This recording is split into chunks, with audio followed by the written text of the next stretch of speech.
Hey, everybody. Welcome to the show. Today, I'm here with Lynnlee Vires. Lynnlee is a jack of all trades, a master of none, a Army veteran.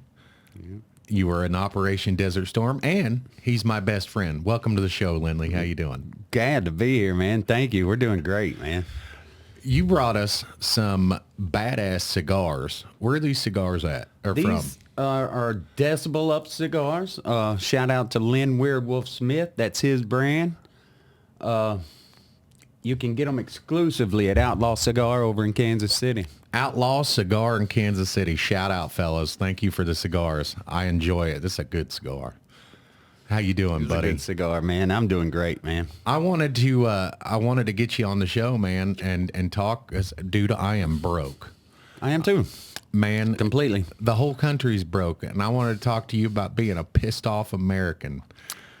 I am pissed off. A lot of other folks that I know are pissed off because the situation of how the country's being ran, not only how the country's being ran, but how the people of this country are behaving right now is kind of embarrassing.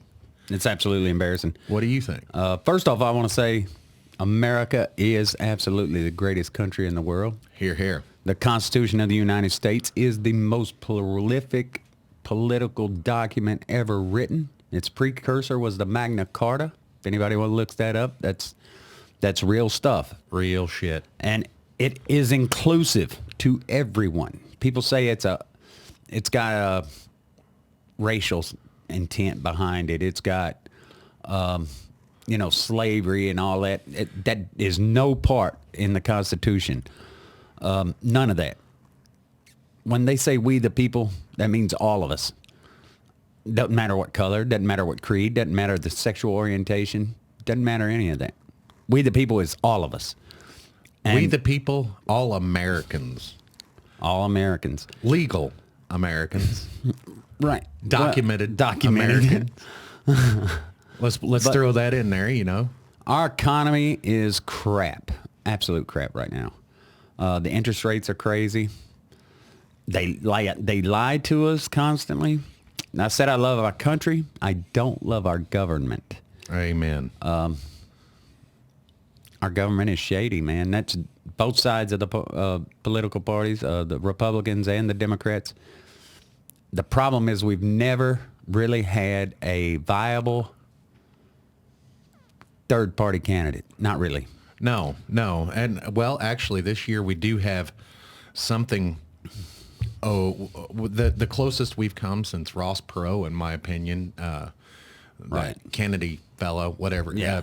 RFK. RFK Jr., but he's fucking nuts. He is. He's a little bit nutty. psycho. Oh, an ex-heroin addict. I love it. Hey, man, and I love that he's honest about that. Right. He's like, I was addicted to heroin, like, and he talks about it like it's no big deal. And he's, how old is he? He's like 70s, isn't he? Right. We all have our history. That's nothing. I mean, hey, we all know, like you and I have our skeletons in our closet. Now, I've made friends with mine, but me too.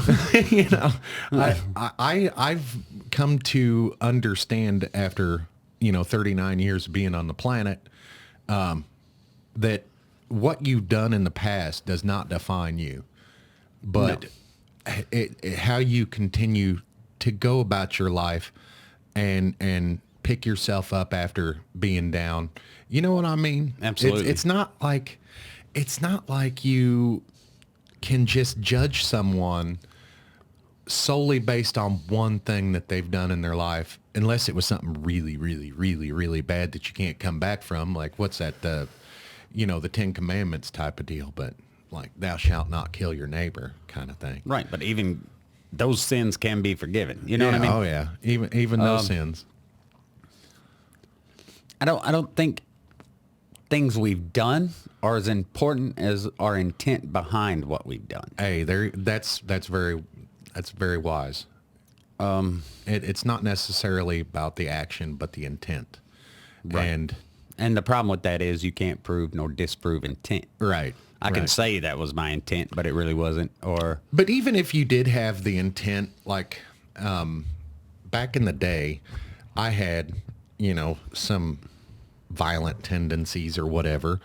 and that is no longer who I am anymore. You know, even Right. with aggressive situations, I choose to meet it with non-aggression because it's just worked for me. And not only that, I do have a past. And so I tried to learn and grow from that. And that's led me to where I'm at now, which is, you know, not seeking out confrontation 100% of the time. Now, I still do, don't get me wrong, but it's not 100% of the time. I choose to seek the high road out, which also in turn, you know, causes some grief for some of the people that are closest to me because they end up dealing with some of the fallout, but nobody's perfect. And we all try. I think that's the main thing is like you, me, and all our friends, everybody that we know, we all at least try. I don't know anybody that's actively not trying. Right. But I'm seeing a lot of that shit on the news. Why are we seeing that in the media, do you think? I think a lot of that is also caused by the government. The left and the right, they try to pull people their direction constantly. It's a constant thing. And even Confucius and Buddha, they all told us to walk the middle path and not to be too extreme on the left or too extreme on the right. Right. Or to walk in happiness too much. Because if you're happy all the time, you won't know what sadness is. If you're sad all the time, as a matter of fact, if you're happy all the time, you won't realize that you're happy all the time. Yeah. Because you're stuck in that constant. So you need a taste of everything. Yeah. You need to know both sides, and that's what we like. I think right now, what the biggest problem is, our government and we as parents, as citizens, we coddle people too much. Absolutely. I think with our government coddles us to a certain extent. Like let's just take, for instance, this whole aliens and UFOs thing. Right. You know, I'm very interested in that whole thing. And it just seems like the government treats us like we're stupid. And like we don't know what's best for us and we can't make decisions for our own. But that's They the prove reason that why with they're the here. COVID and the vaccine thing. I mean, Yeah. I don't know if we can mention that, but Well, I mean, it might get demonetized, but I'm not monetized right now anyway. So, you know, but I'm just saying, like, so I do watch right, left, and central. Like I do that, like Fox News, CNN, and then, you know, like Newsmax, News Nation. News Nation. I do pick a lot of the stories and make my own mind up that way. But it just seems like no matter whose media conglomerate it is, they're always sowing division. Right. And no matter who it is, right, left, or center, they're always sowing division. And I don't like that. I don't understand. Because it's not like that when we walk out our front door. No, we're not all absolutely divided. not. We're not. I got friends that are of all races. I've got friends that are of all genders. I got All friends, ages, man. You're old enough to be my dad. And you're my best friend. I am the oldest teenager in the world. Yes. World's oldest teenager. That was proclaimed by you, I think. Yes. The thing is, if we take life too seriously, it's not going to be great, man. I mean, we got to back up. We worry about offending people. And I self-censor myself a lot on the show when I'm speaking to certain people, but when I'm talking to you, you don't have a fear of losing your job. So we can say things like COVID, and we can say things like lockdowns, you know, and I'm pretty pissed off about that whole thing too, because my kids, man, I've got one kid who was just almost graduated from high school when the lockdowns happened, and I had one kid coming up into middle school. right. And I had one that was just born. And they all three suffered effects from the lockdowns, and all three of them were different. The older two boys had an issue with acclimating back into school. Right. But the older one, he ended up getting it done. He ended up graduating. But my middle son, man, it's like when they locked the schools down, he stopped caring about anything. Like, he don't care about his friends. He don't care about his grades or anything. We're starting to get that out of him now because we told him we were going to pull him out of school Right. and teach him at home, because that way we can watch him. Because when we send him off to school, we know he's a kid. All right. We keep that in mind. And we know when he's going to school, we're telling him to do these things, and the teachers are telling him to do those things, doesn't mean he's going to do them. Now, he's going to have clear and obvious consequences for those things, but what happens when those consequences don't work? You know, Right. he's still failing. We, as a society, have failed all three of these kids in different ways because we shut everything down, and we force people to get vaccines that didn't need them. You know, and because of mandated vaccines, how many people lost their jobs because they didn't want to be forced to do something in the United States of America? Right. And we weren't educated enough. No. To make we still aren't. I still don't know a damn thing about RDNA vaccines. To make an informed decision. You know what I mean? We lack that information. The only information I was getting was from the left, take the jab, and from the right, if you take the jab, you're a sheep. Yeah. That's the only thing. And everybody was saying follow the science, but the people saying that weren't following the science. I mean, honestly, we learn that now. Yeah, and they don't give a shit about the science now. Like, they pick and choose the science. You ever notice that? They pick and choose which science they want to believe in. Like, today, we can't decide which gender we are, but trust the science. Right? Does that make sense to you? That makes no sense. No, they're like, trust the science. Well, there's only two sexes, two biological sexes. Right. And well, I mean, there's intersex and on a very rare case-by-case basis, but in generalities, there's only two biological genders. Right. That's male and female. And the extreme left says that no, there's not. There's limitless. Multiple. Yeah, and then, but they're the ones that are saying trust the science. Well, which science do you trust? Here's my problem with the transgender people. I'm not bothered by them at all. Yeah. I love everybody. You know this about me. Yeah. I try to make everybody feel included that I ever meet. Don't force it on me. Yeah. I don't care if you're transgender. No. But my kids don't even care if you're transgender. Don't be mad at me if I accidentally misgender you. If you look male and I say yes, sir, which is a habit for me, 55-year habit. Yeah. It's not because I'm trying to be you grew transphobic or you grew up in the South, in the deep South, where everybody was ma'am and sir if they were older than you. Right. And if you didn't say ma'am or sir, you were about to get punched. Right. So that was beat into me. And yes. So now you're trying to beat it out of me, and it's not happening. If you present as a male, I'm absolutely saying yes, sir, no, sir to you. If you present as a female, I'll absolutely say yes, and ma'am, if you no, don't ma'am. feel that way, if you're not that particular gender, if you don't identify as that, don't come off at me as like a serial killer or anything. Just politely say, "Oh, it's ma'am. This is what I prefer." Yeah, I'm good I'll be with like, that. "Hey, okay," but My bad. Don't shout at me like it's ma'am. You remember that video? Yeah. Don't do that. I prefer not to use people's pronouns. I prefer to use their name. That's the way I am. But if you're out in public, like, why is there a need to have pronouns at all? Like he, she, them, they.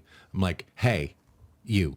I'm not transphobic. I'm absolutely not. No. I'm not a racist. Even growing up in the deep South. And this is what pissed off Americans all about, because we've been told that we're transphobic and xenophobic and racist. Man, I am. Let's talk about xenophobia. Let's talk about all that shit happening down there at the border. Right. Because I am not against immigration. Anybody that knows me knows that I am not against immigration. As a matter of fact, I bring them. We will take your sick. We will take your tired. And we will take your hungry. Bring them on. They're the right channels. Legally. That way we can vet who is coming Right. into our country because, like... Not the 1,500 Chinese that came in last month. Let's talk We about don't know where they October went. 7th, 2023. Right. Hamas, a terrorist government organization. Now, let's just call it for what it is. Right. Hamas is governing A governing Gaza. body voted Voted in. by the Palestinians. October 7th, they came in and did a horrible, heinous attack on Israel, right? Well, I think it was all countries because that was, in my eyes, they attacked the festival where people from all nations were there. And they still And have they still have yeah. 26 Americans still are. I'm not sure how many Americans they have, but it's over 200 people. That's They have. I'm not sure how many of those people are Americans, but they have over 200. They claim they're hostage. I assume a lot of those people are not even with us anymore. I agree. Because Hamas doesn't care. No, they don't. And Do you think they care? Like they didn't care about Israel's borders. No. What is one of those things that you hear Hamas chant?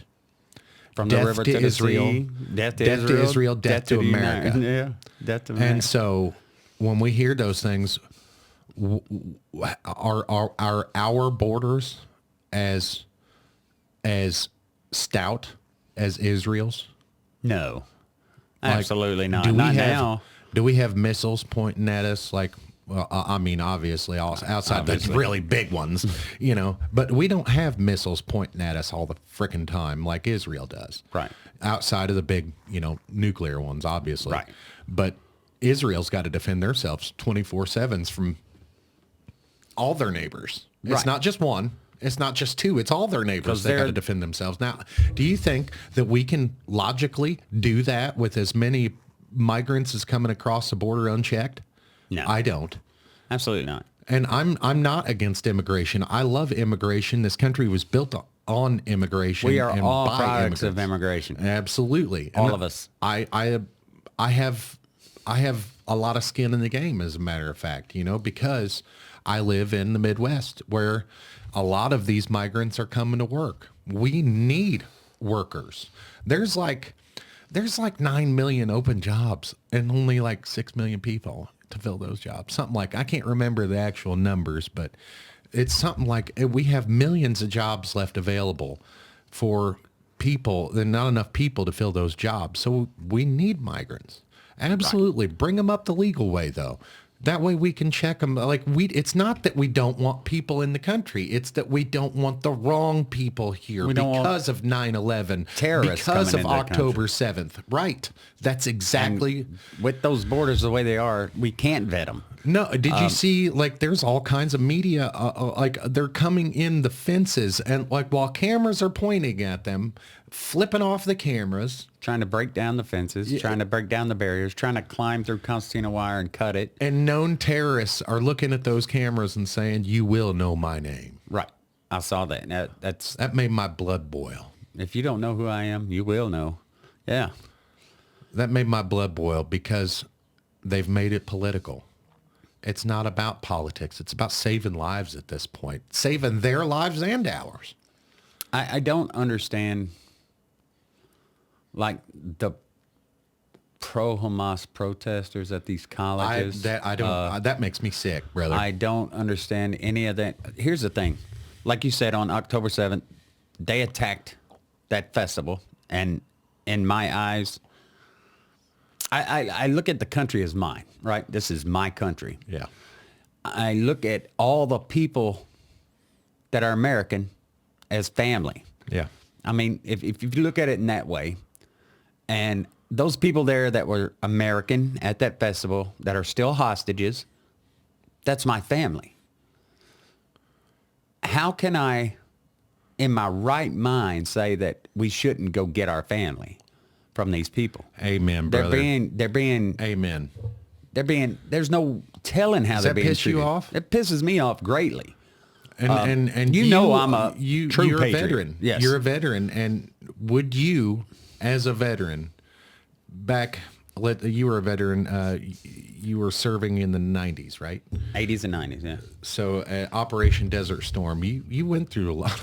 I mean, you saw a lot of that how do you say it? Culture firsthand. And so you know that those people, some of those people are not going to give up until death, you know. Right.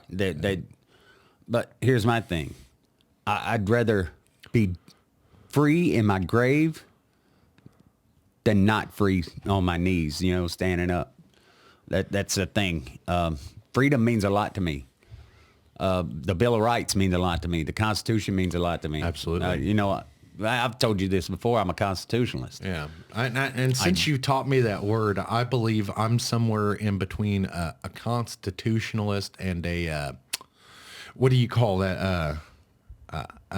Libertarian. Libertarian. Yeah. I'm somewhere in there. Like, leave me the fuck alone. I don't give a shit what you're doing, but leave me alone. Now, the older I get, the more I understand my actions and decisions affects my neighbors, and not only that, but future generations. I understand that now. So we have a right and a responsibility to future generations to get this shit right. Well, yeah, when I was young, you know, and you'll see this too, or you'll think this way. Growing up, I'm like, when I want to get messed up or, you know, lit or whatever, how they call it now, in my mind, I'm hurting nobody but me. Absolutely. That was absolutely not true. It took me a long time to realize that. And once I realized it, I didn't want to be that person anymore. Right. My mom, while she was dying with cancer, asked me to get sober. Right. Yeah. So I quit doing those hard things, you know? That was tough. And I realized, you know, I was hurting her. You know what I mean? Yeah. Inadvertently. I didn't mean to. And that's what I talked about earlier, intent. Our intent sometimes is misguided. You know what I mean? Yeah.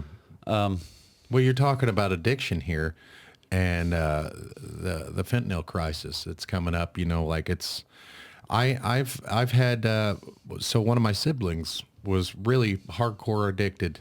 Right. And she's recovering now. And I've told her this multiple times. It's like I had to mourn your death while you were still alive, you know? And it's like that for me watching this country, watching the, and I don't watch a whole lot of mainstream news.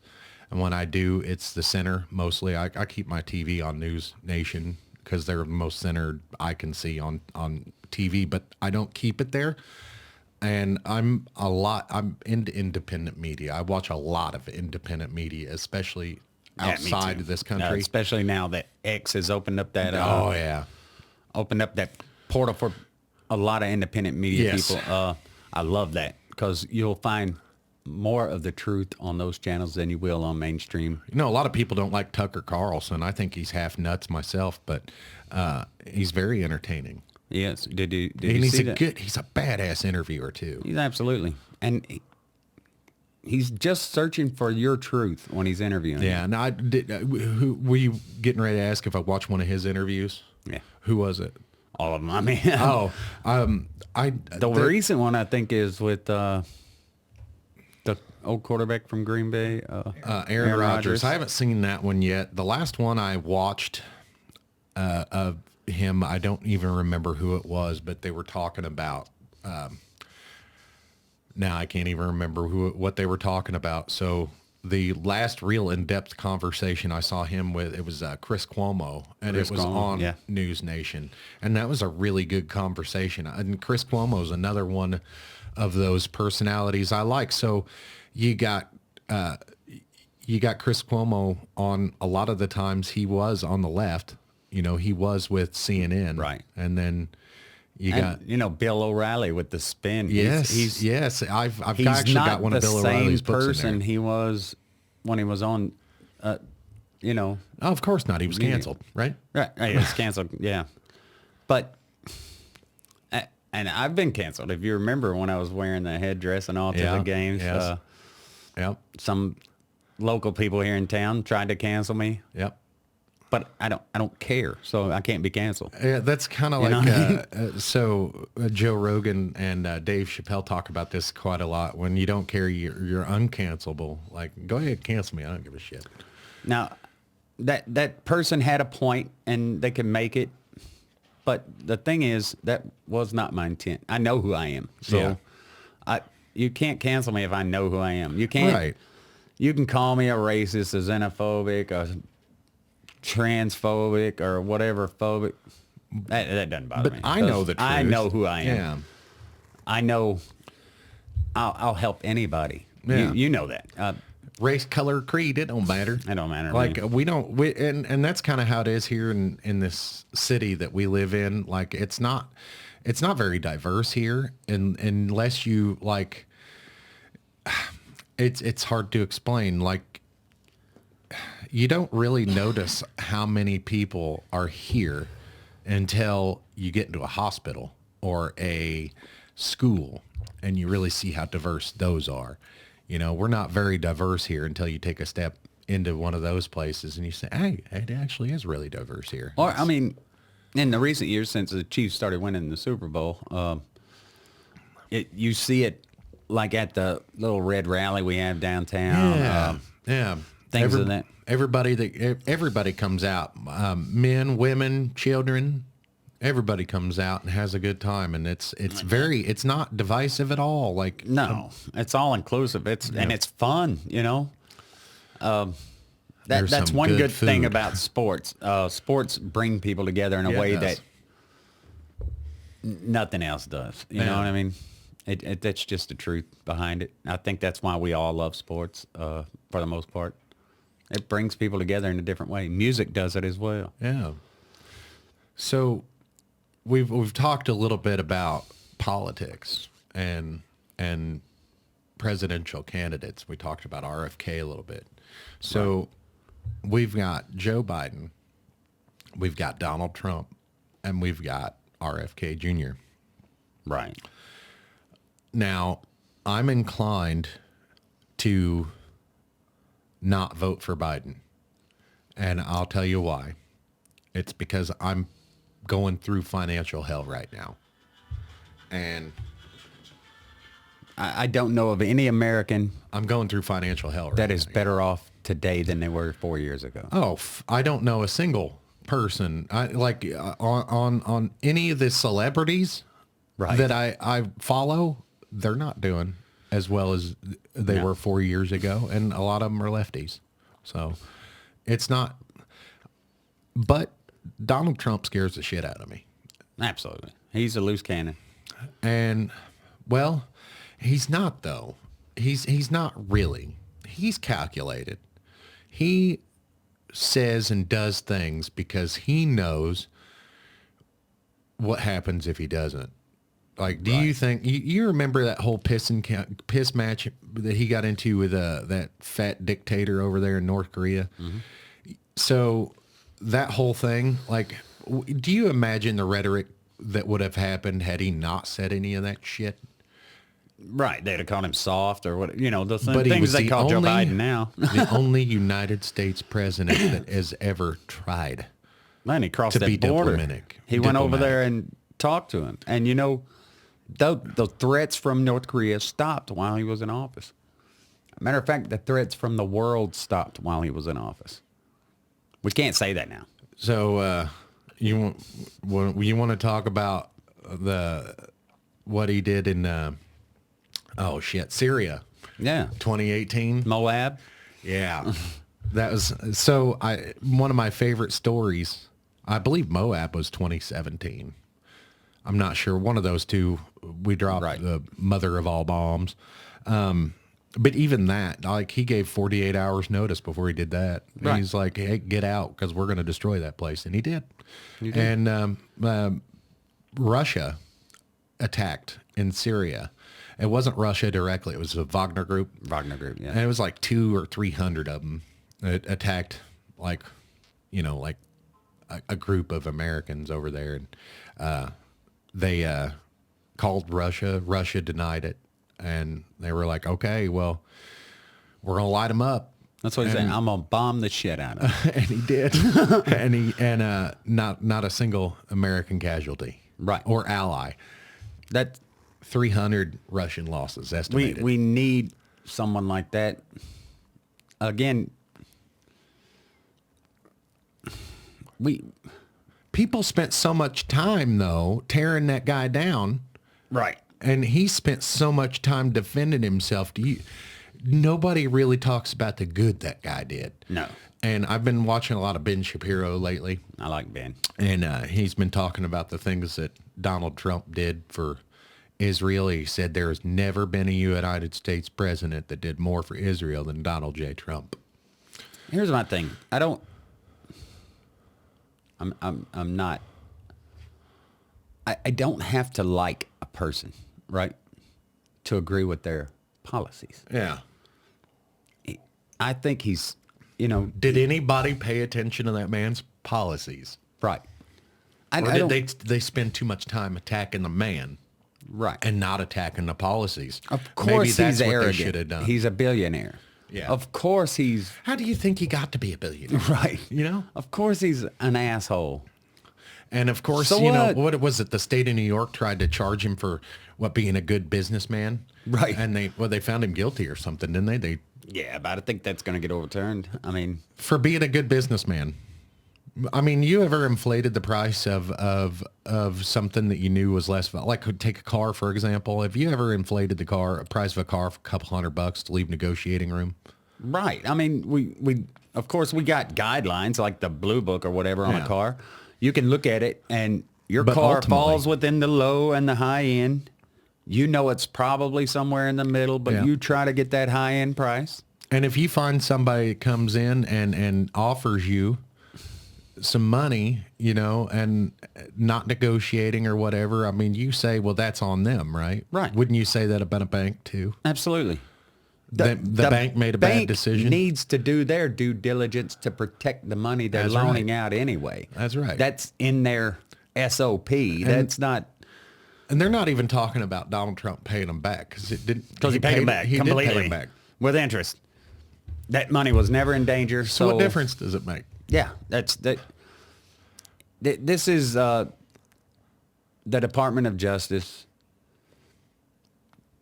tearing down a political opponent. That's Does that really happen? all it is. Does that happen in the United States? Is that supposed to happen in the United That States? happened with JFK. I mean, Well, he was murdered, but yeah. but it happened with him. Yeah. It happened with Nixon. It happened Reagan. with Reagan. Reagan. Yeah. It happens all across the board. It's not supposed to. That's though. not supposed to. The thing is, I started off talking about our Constitution. Our Constitution gives us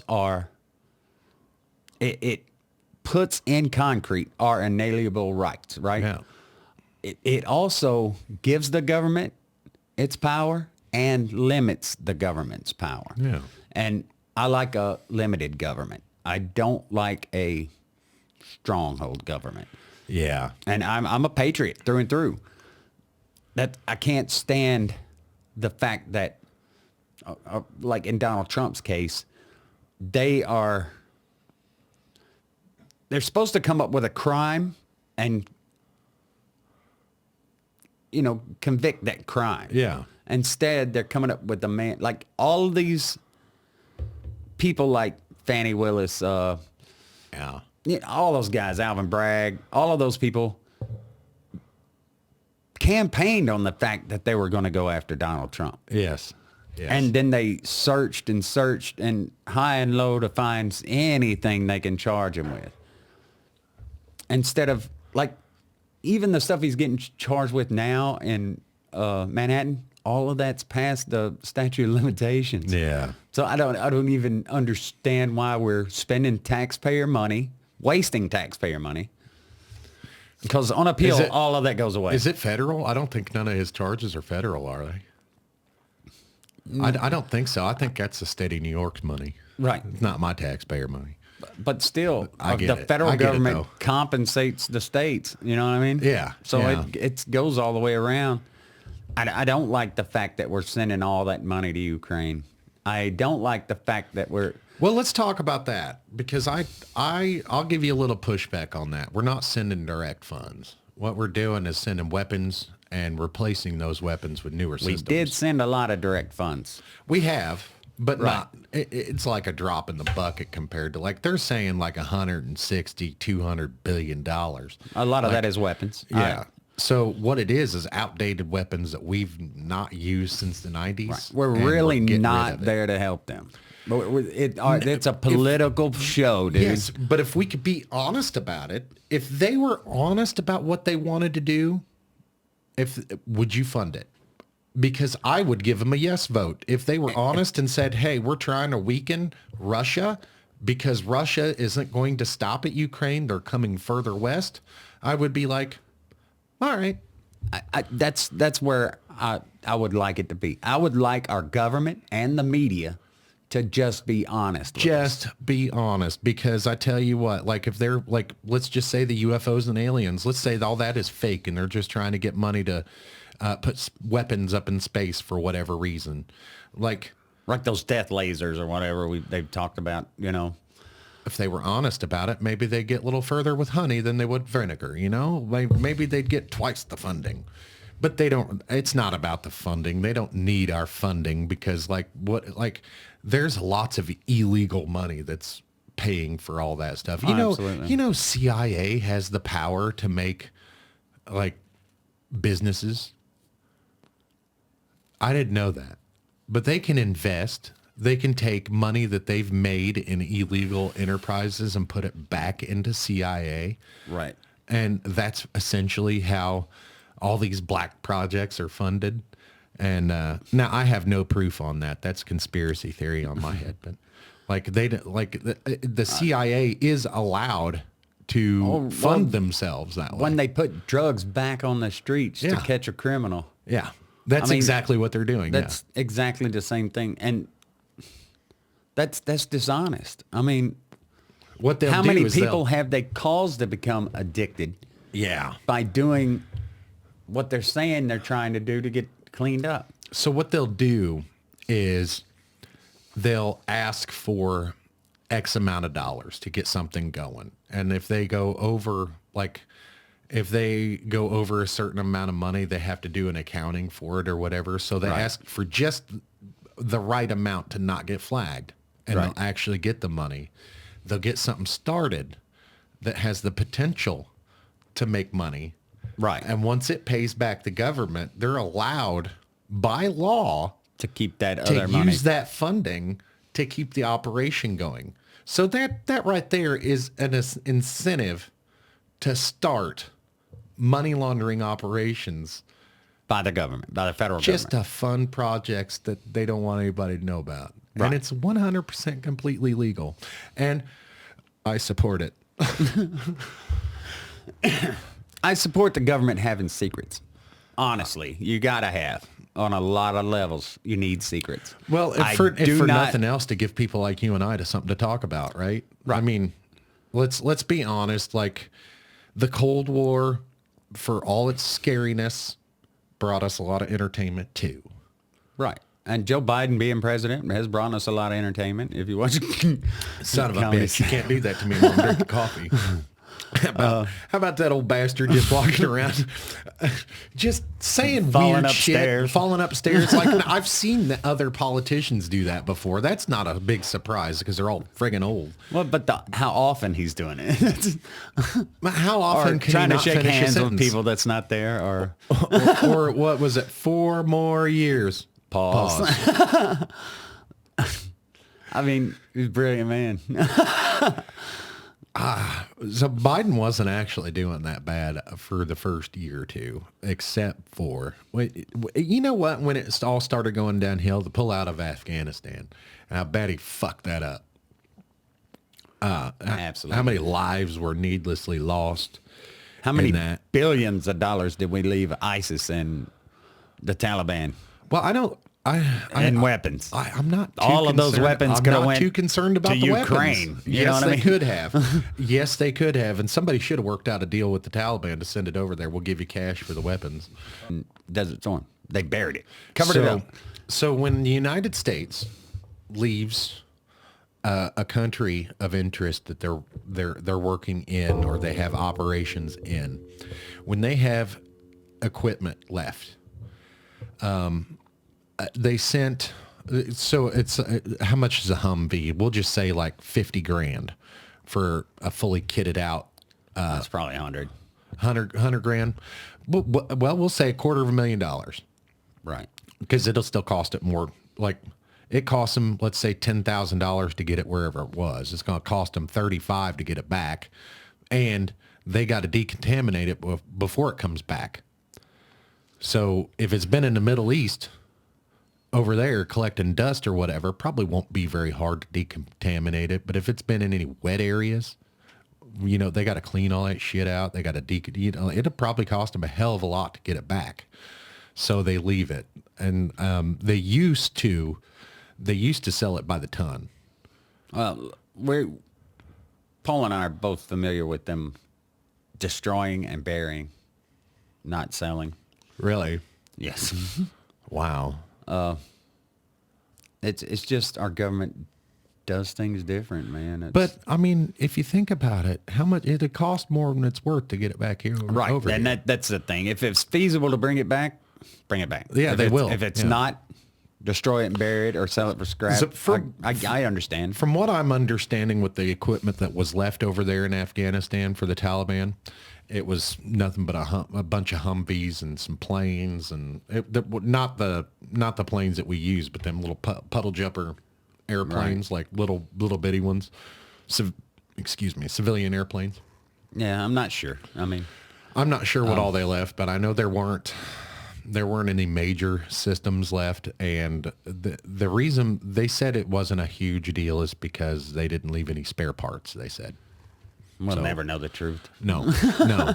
That's the thing. Well, I mean, they've We know already bits and pieces. some of it's already been used against us. Right. Right. Over in Iran. Absolutely. It's terrible fact of life that when militaries are running operations somewhere else, when they're done there, those weapons either stay there or get destroyed. You're right, and that sucks. Right. But the reason why I disagree with the Ukraine deal is they did it right to start with. They pulled on our heartstrings, man. We were all flying them Ukrainian. Well, I wasn't, but you know what I mean. I stand with Ukraine, and of course, I ironically stand with Russia too, because I don't like the Russian government, but I love Russian people, man. Who doesn't love Russian people? Right. I watched the Tucker Carlson interview with Putin. I didn't really watch it. I watched the first few minutes of it, but then I was like, it's the Putin show. He so. gave a very big history lesson during that interview. His history, yeah. Of Russia, and That was his truth. I'm not sure how much of it was our truth, but basically that's kind of how it started, and that's the way it went for a while. But the man made some valid points. Zelensky makes some valid points. yeah. The problem is, to what end? You know what I mean? To what end? We It's can not keep feeding this war. It's not helping us at all. Well, I like Trump's We can solution. keep feeding any other country's war. It's not going to help us. I like Trump's solution. Trump says just freeze it where it's at. Right. Here's the thing. We can only rule by two different ways, and that is through dialogue Diplomacy, yeah. or by fear. That's the only two ways to rule. Now, which one Period. do you think, Ukraine's already half decimated. Like they're 15% of it's destroyed. I will go as far as say 20% of Ukraine's destroyed. Right.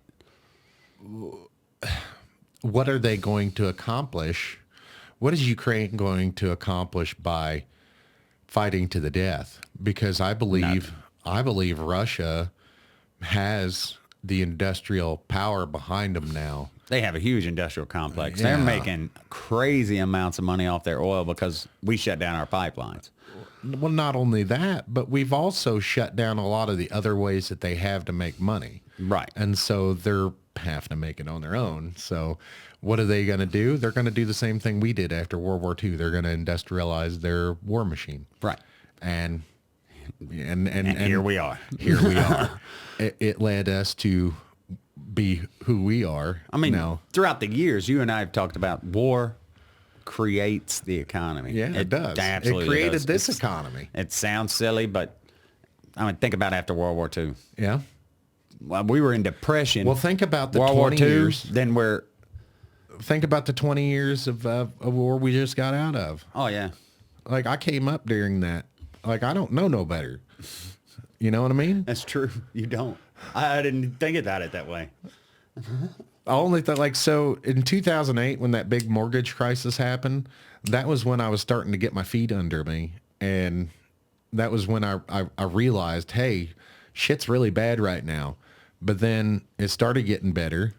And then from there, it's like I told my son, Caleb, you know, we're in the middle of an economic crisis right now, and you're doing pretty decent. Imagine what it's going to be like when the crisis is over. Save your money, ride the wave up. That's what I told It's him. going to happen. I mean, I told him, I was like, invest 20% of your shit into, you know, dividend stocks, you know, and get Mutual you some, funds. Get you some gold, you know, get you some Raytheon and Lockheed Martin, and get you some of them stocks. there are a lot of pissed off Americans, and for a reason. Here's my thing. What I was talking about when you only rule by two ways, and that's through fear or through apologize. dialogue, which is diplomacy. You constantly hear both parties yell out, "That's a threat to our democracy." That we're not a democracy. It's starting to lose it's starting to lose its meaning now. We are not a democracy. If you look through history, most democracies turn into tyranny. Most democracies turn into a dictatorship. What is called, like, a democratic republic? It's a constitutional republic. Constitutional republic? Right. It's not democratic. It's we. There is a democratic republic. Our diplomacy, our democratic part is because we vote for our leaders, right? Yeah.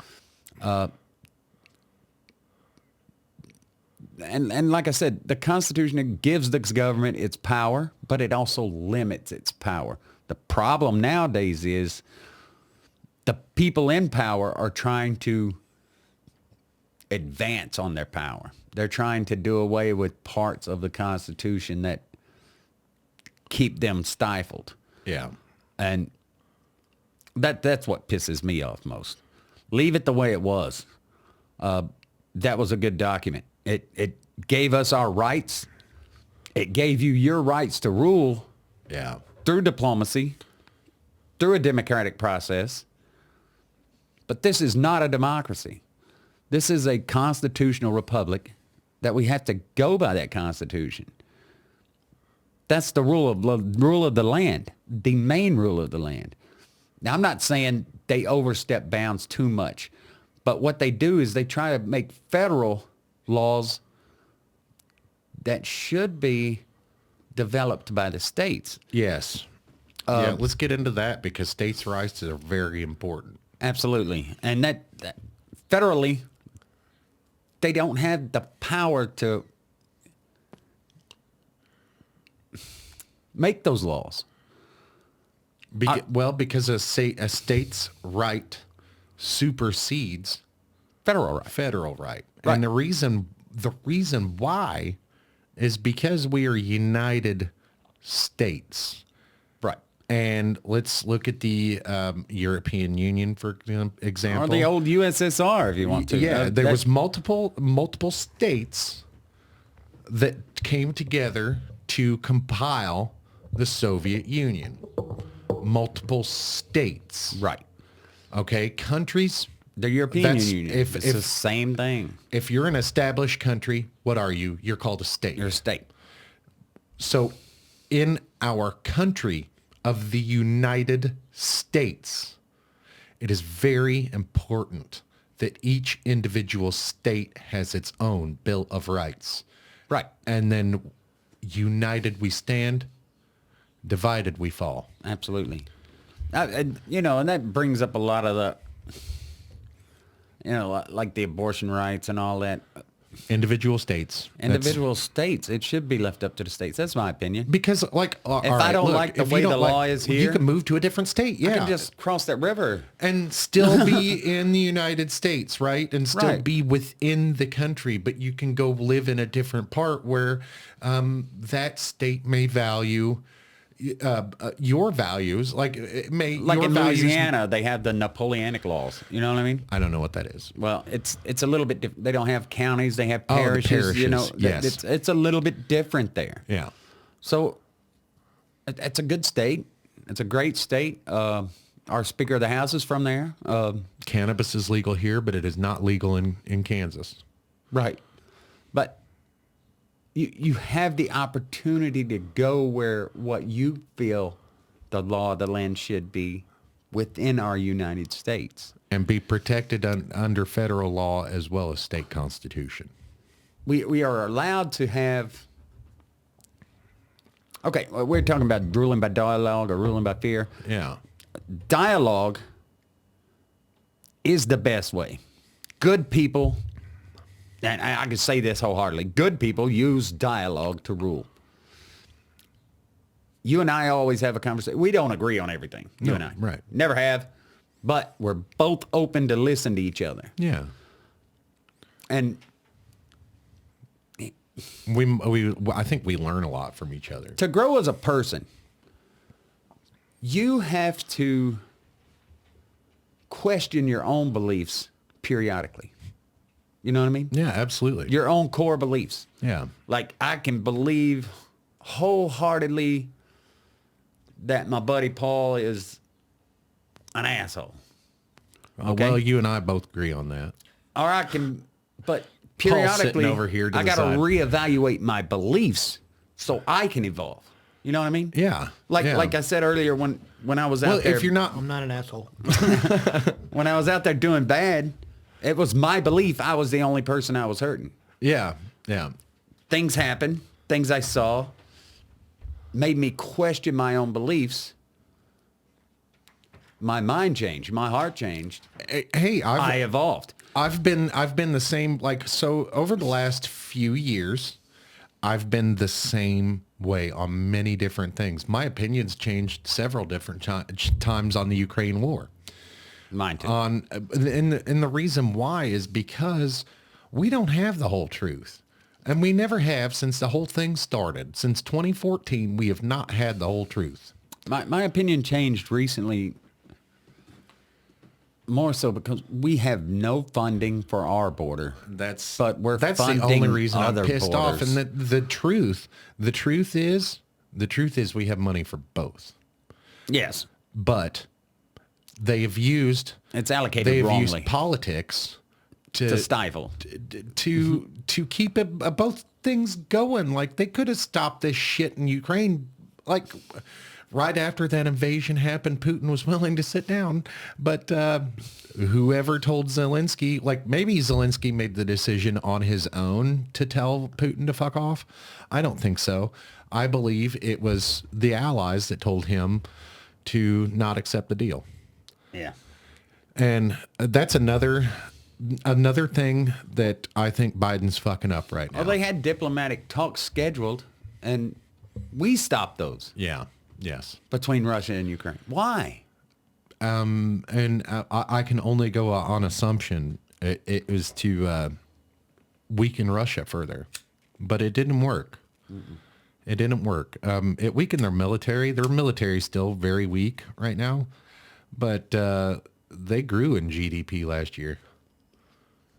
You know, it was like something like 2% or something like that. They did. And here's the thing. Did we weaken them? Because now China is giving them things. Iran is giving them things. All those drones from Iran, Well, that brings me to another point here. Do you think Hamas would have attacked Israel? Do you think they would have attacked Israel had the conflict in Ukraine not been going the way it is? No. Do you think Hamas? Do you think that the Hamas attack on Israel is basically a proxy conflict between Russia and the United States? I'm not sure it's a proxy conflict, but I mean, there are things that point to that.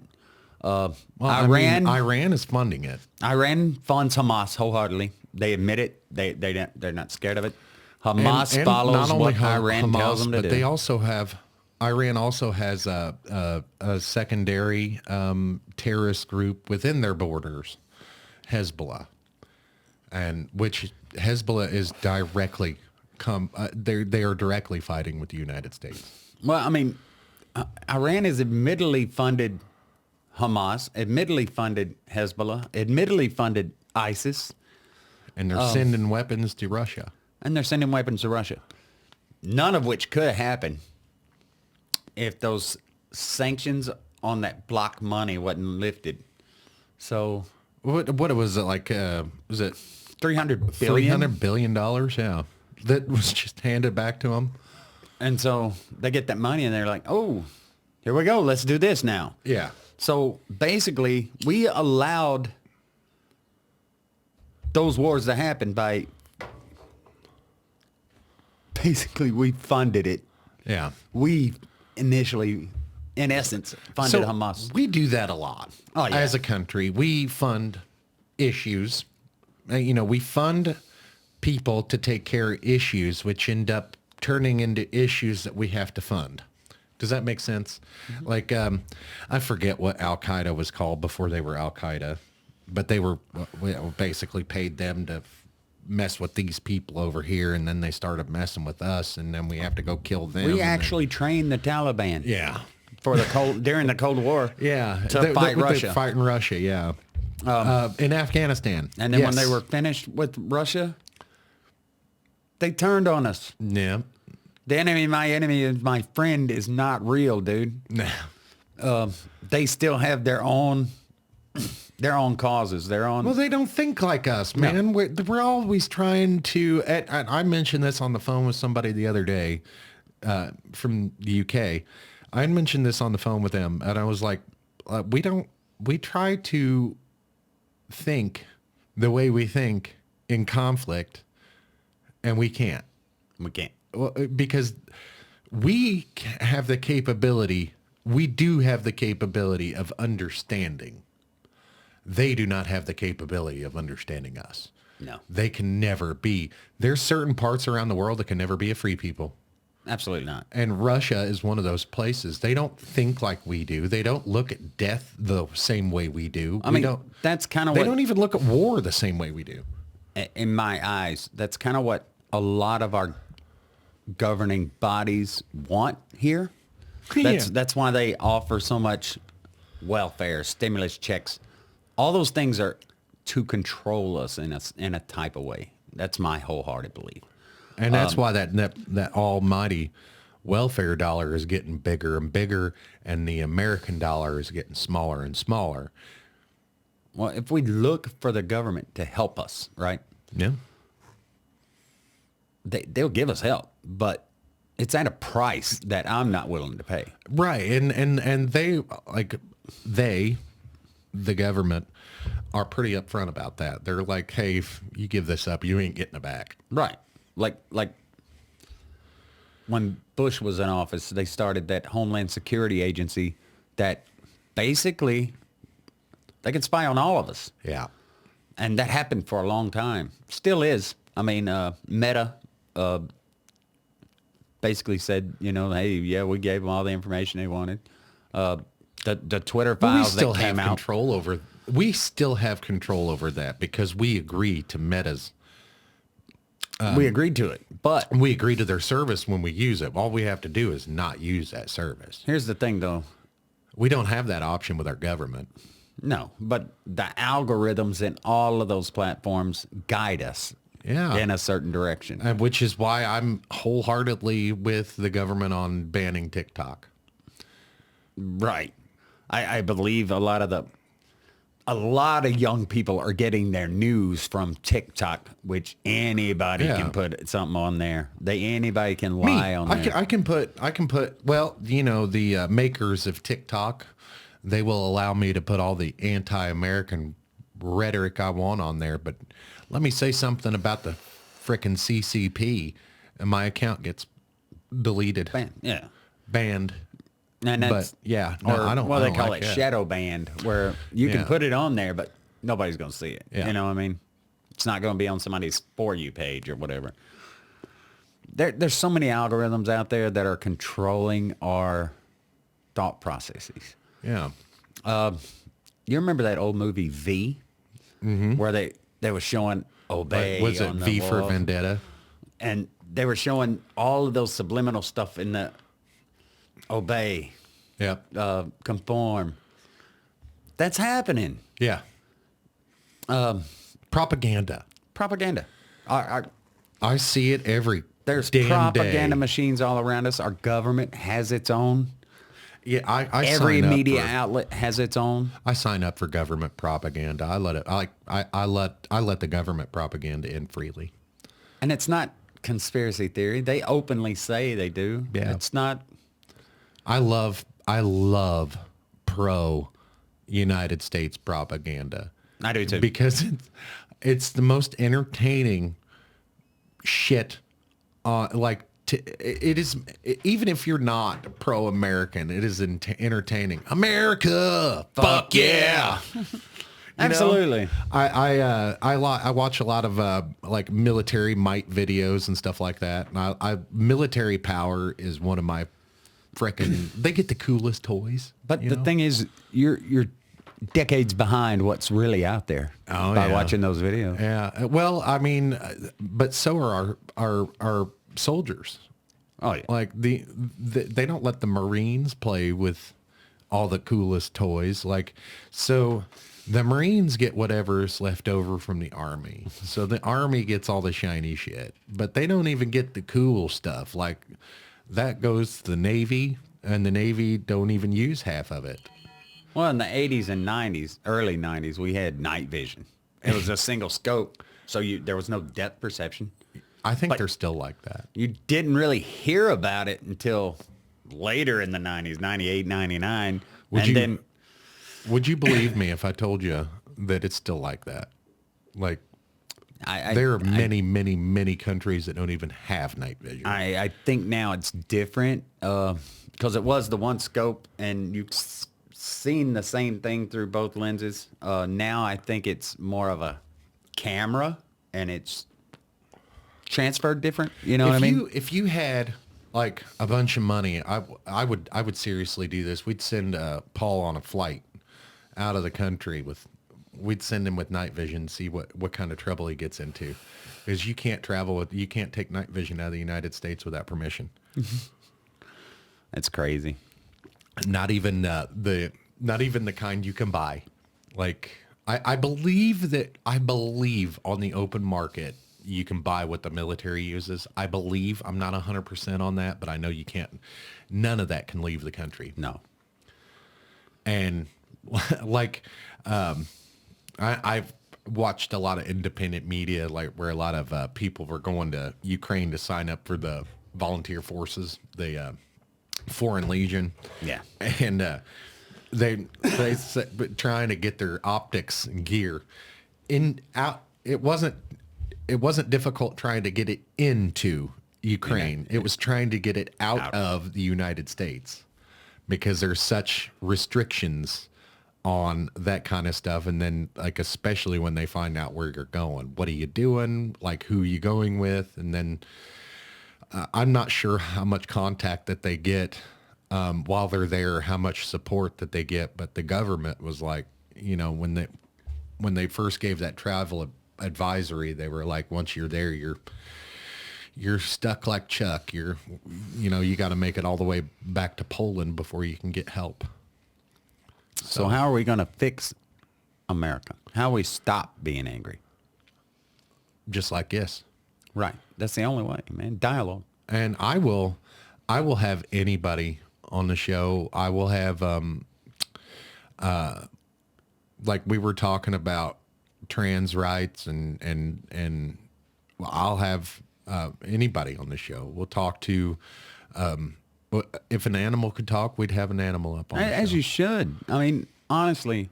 I can open even if it's a heated exchange, just because a conversation is difficult, Lynnlee, doesn't mean it doesn't need to be had. That's the ones that need to be had the most. Yeah, actually. and I'm not afraid of that. I'm not afraid. I'm not afraid of a healthy, constructive conversation. I'm not. I can sit here and talk and conversate with anybody, and I'm not unreasonable. Like if I have an idea, how do you think things are changed? Like you don't just come up to me and shout your idea at me and Or I'm try going to force it on me. Right. You educate me. Educate me. Why do we need it changed? Right. Why? Tell me the truth behind it. I want to know the numbers, the semantics, the data points. There is so much truth out there. Sell me on it. There's so much truth out there that we don't know. Like if I have an opinion and it is wrong in your if I have an opinion that's wrong in your opinion and you want to try to change my opinion, the best way to go upon doing that is education. Right. But we're talking about the federal government overstepping. I think the federal government should be out of education. Oh, for sure. The Department of Because- Education shouldn't even be a thing. No. That they structure Individual that. states. They structure education to teach conformity. Honestly, they don't teach critical thinking. But what about the kids that can't be conformed? I was one of those. Right, but I got left for dead, man. those are anomalies anymore. They let me be stupid. Those are anomalies. Now it's to the point where Did you graduate high school? yes, absolutely. Yeah. I didn't graduate. You know why? Because I couldn't learn like everybody else. Right, and we all can't. Like fractions in my head, I can do them faster than anybody can. Use the denominator and numerator. But because as a kid, my dad was a carpenter. Yeah, tape measure. He yeah. taught me how to read a tape. I can't read a tape. From that, he taught me how to count money. From that, he taught me That's how I count. everything is based off fractions. Yeah. Everything. So like the we amount were of talking coffee about- in your cup, that's a fraction. You know what I mean? We were talking about, you were talking about just now, tape measure. I can't read a tape measure. So I know how to read a tape measure, but it's one of those, how you pull it out and it's second nature. You can see it and know what it is. I have to count little hash marks. Like 16th, Yeah. I have to count them. I count 16ths. I don't actually. I count to the nearest eighth. I mean, I look at the nearest eighth and Yeah. it's add and subtract. You know what I mean? Well, on stuff like this, that don't matter But much, it's so it happens so fast in my mind. It's almost second nature. Yeah. So when I was going through school, a teacher would ask me, what's the answer here? I was quick with it. Yeah, show your work. Well, how did you come out with that? It just in my head. I don't know. I had that same problem too. Like they thought I was cheating, but I was like, I did the timed math test and all that stuff right in front of them. It's like, they were like, how do you do that? And I was like, well, it's simple. I just, in my head, I calculate this, and this. And they were like, okay, well, you don't need to show your work anymore. Right. I had the coolest fifth grade math teacher.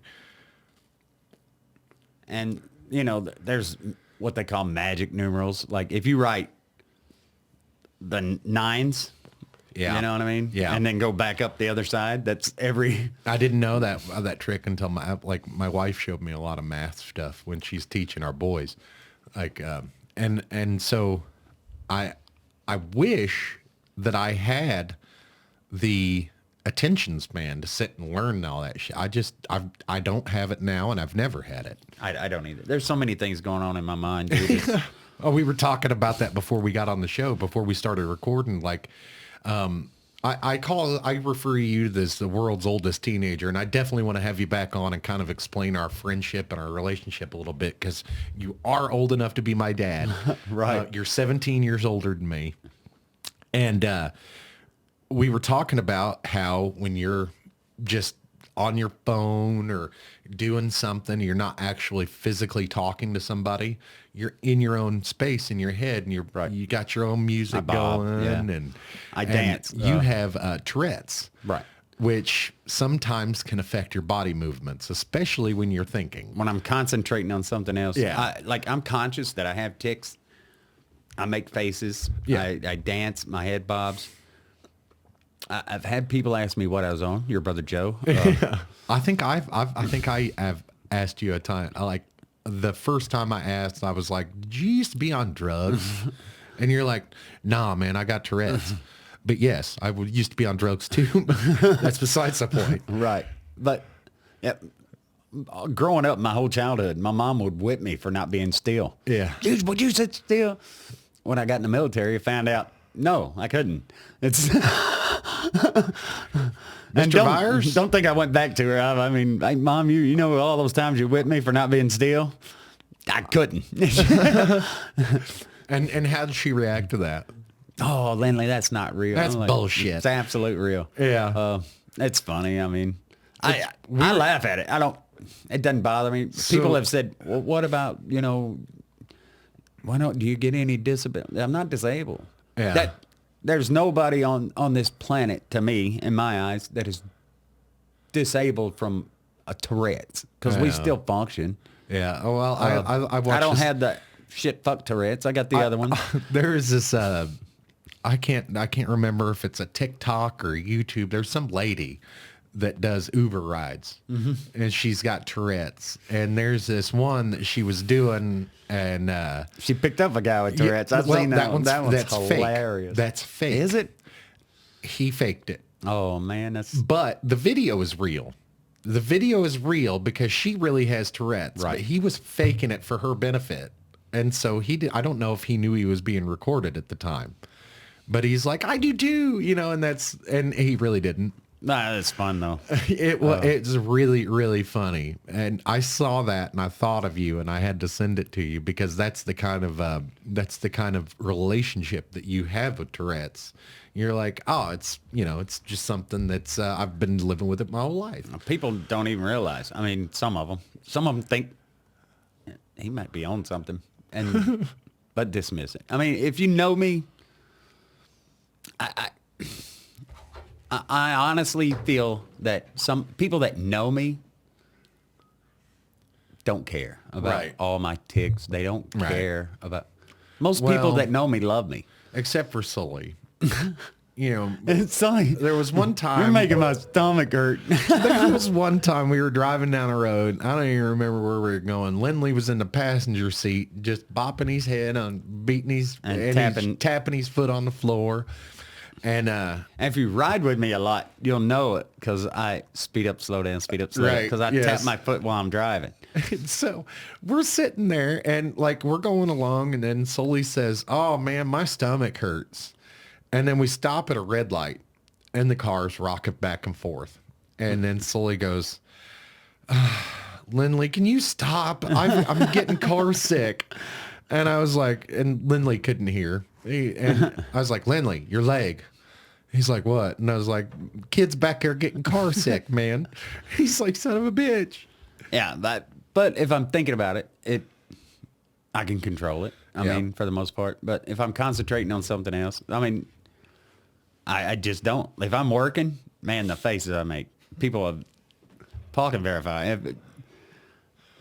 People stand back and look at me and like, man, this is wild. But, yeah.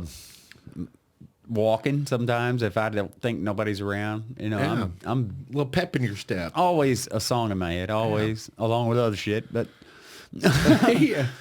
I'm like that too, man. I'm always in my head. And one of the reasons is I don't have anybody to talk to but kids. And so I have my inner monologue going all the time. All the time. Constant. At night, it's hard for me to go to sleep. Man, I found a little trick, man. I got some of them headphones. You had them noise canceling headphones, and I thought about that one night because I couldn't sleep. And there was like a period of like a week I couldn't sleep. And I got me some headphones, laying there in the bed for hours and not disturbing anybody. So I sleep with headphones now. So that keeps my inner monologue. It gives my brain something to do so I can go to sleep, if that makes sense. Well, honestly, what helped me years ago, I read a book on shamanism, Yeah. and it said that they were talking about transcending, and in that little section about transcending, it talked about how to quiet your brain. Yeah, because like you can't really meditate unless you got a quiet brain. So it talked about how to focus on nothing, first you have to be able to focus on only one thing. Yeah. They use the example of watching a candle burn. Focus on the fire, the flame, how it's dancing, how the different colors are in the flame, because you got red, you got yellows, you got blues, some greens. Focus on how it's dancing, weaving, and bobbing. And if you can focus on that enough, eventually your brain will quiet down by intensely focusing on the one thing. And then that one thing will fade into nothing. Yeah. And then you can transcend according to that book. But I've never actually done that without the aid of drugs, right. to be honest with you. Now, you got me into shrooms, man. We were talking about that before we got Years on camera ago, too. yeah. So I'm not into shrooms. It's not something I do all the time. But man, if you need to take a trip and you need to transcend, shrooms are great, man. And I can't tell you. Aaron Rodgers says that ayahuasca's pretty good. I would love to try it, man. And I can't afford that. I can't. No, I can't. You gotta go. You gotta go to Brazil and do a ceremony. Yeah, I'm not all about that. I'd do the ceremony in my backyard when and if it's ever legal. That'd be awesome. Or we can go to one of those Indian tribes in Arizona and eat the peyote. But yeah, hey, let's get on that because I'm ready. So. Yeah, he actually it's actually legal for religious purposes here in the United States, and you actually have to physically go like a shaman. A shaman, yeah. Yeah. But there is spots in the United States. I think New Mexico. But I'm not 100%. I know California, some parts of California, there's fungi that's legal. Right. But again, it has to be for religious purposes. So these religious shaman or whoever it is, they'll take anybody in, but you have to be there for religious purposes by law. Well, you got to go through the ceremony completely. And yeah, they don't really give a shit why you're there for the ceremony. But the shaman is, the Indians call him a medicine man, the natives. yeah. They call him a medicine man or witch doctor. They're truly, I think, guides for your trip. Yeah. So and I had a bad trip one time on shrooms, and I swore them off that night. But then the more I thought about it, I was like, man, 15 minutes of sheer terror for 4 hours of fun, like it was worth it. But then I started thinking about the valuable lesson that I got out of that bad trip. I think, well, like Aaron Rodgers said, it'll bring some of those bad things inside you out, and you can learn from those. It kind of melts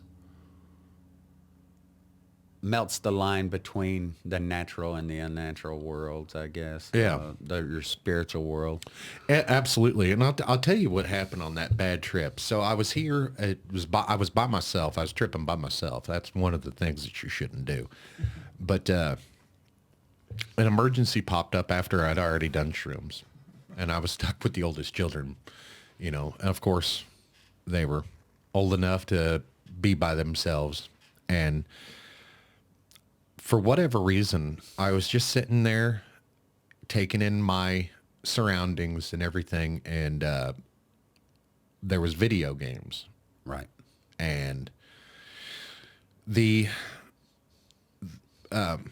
my my kid was on one of them Oculus things, and he was on an internet chat, and I could hear it, Right. and it sounded like demons coming out of his headset, and I was like, "What are those people saying to you?" And they were making fun of him, and Right. it was very hard to hear. But ultimately, I got from that. It was trying to show me things, man. I realized during that time I was letting my kid explore things that he shouldn't have access to at the age that he was. And it was very eye-opening, because later on I had found out that he was on internet chat rooms being exposed to ideas that weren't for children. Right. Nothing predatory, That's it was good. just ideological, and it led to a lot of bad things. And I believe that had I not taken the sacred herb during that day, it would have taken me forever to figure that out, or the damage would have been too far to expose, to fix. Right. And I still didn't do anything about it at that time. We had to have professionals point it out. I mean, as humans, man, we're susceptible to everything that's going on around us. Music can change our mood. My wife's mood changes my mood. You know what I mean? Yeah. I match her energy. She comes home in a bad mood, I'm in a bad mood with her. Who pissed you off? Let's go, Let's go fuck them up. Yeah, that I match her energy all the time. If she comes home, she's had a rough day, all of a sudden I'm right there with her. You know what I mean? Yeah. That's because I love her and I care about her. And that's another thing, something you should think about. No one can hurt your feelings that you don't care about. Yeah. Like, I'm not offended by anything somebody on the street says about me. Calls me a racist or Yeah. a xenophobe or whatever. But if my wife said it, Yeah. and it's not because it's real, but it's because I love her and I Hold on a value her minute. opinion. Hold on a minute, because your wife has said those things to you. Your wife is an HR lady. Yeah. She has said those things to She you. says I'm inappropriate. All the time. She says you can't run around saying things like that. And I think I've actually heard you say, "Honey, we ain't at work." And I'm gonna say things sometimes just off the wall just to get a reaction, because that's who yeah. I am. Like, Me too. have a good day.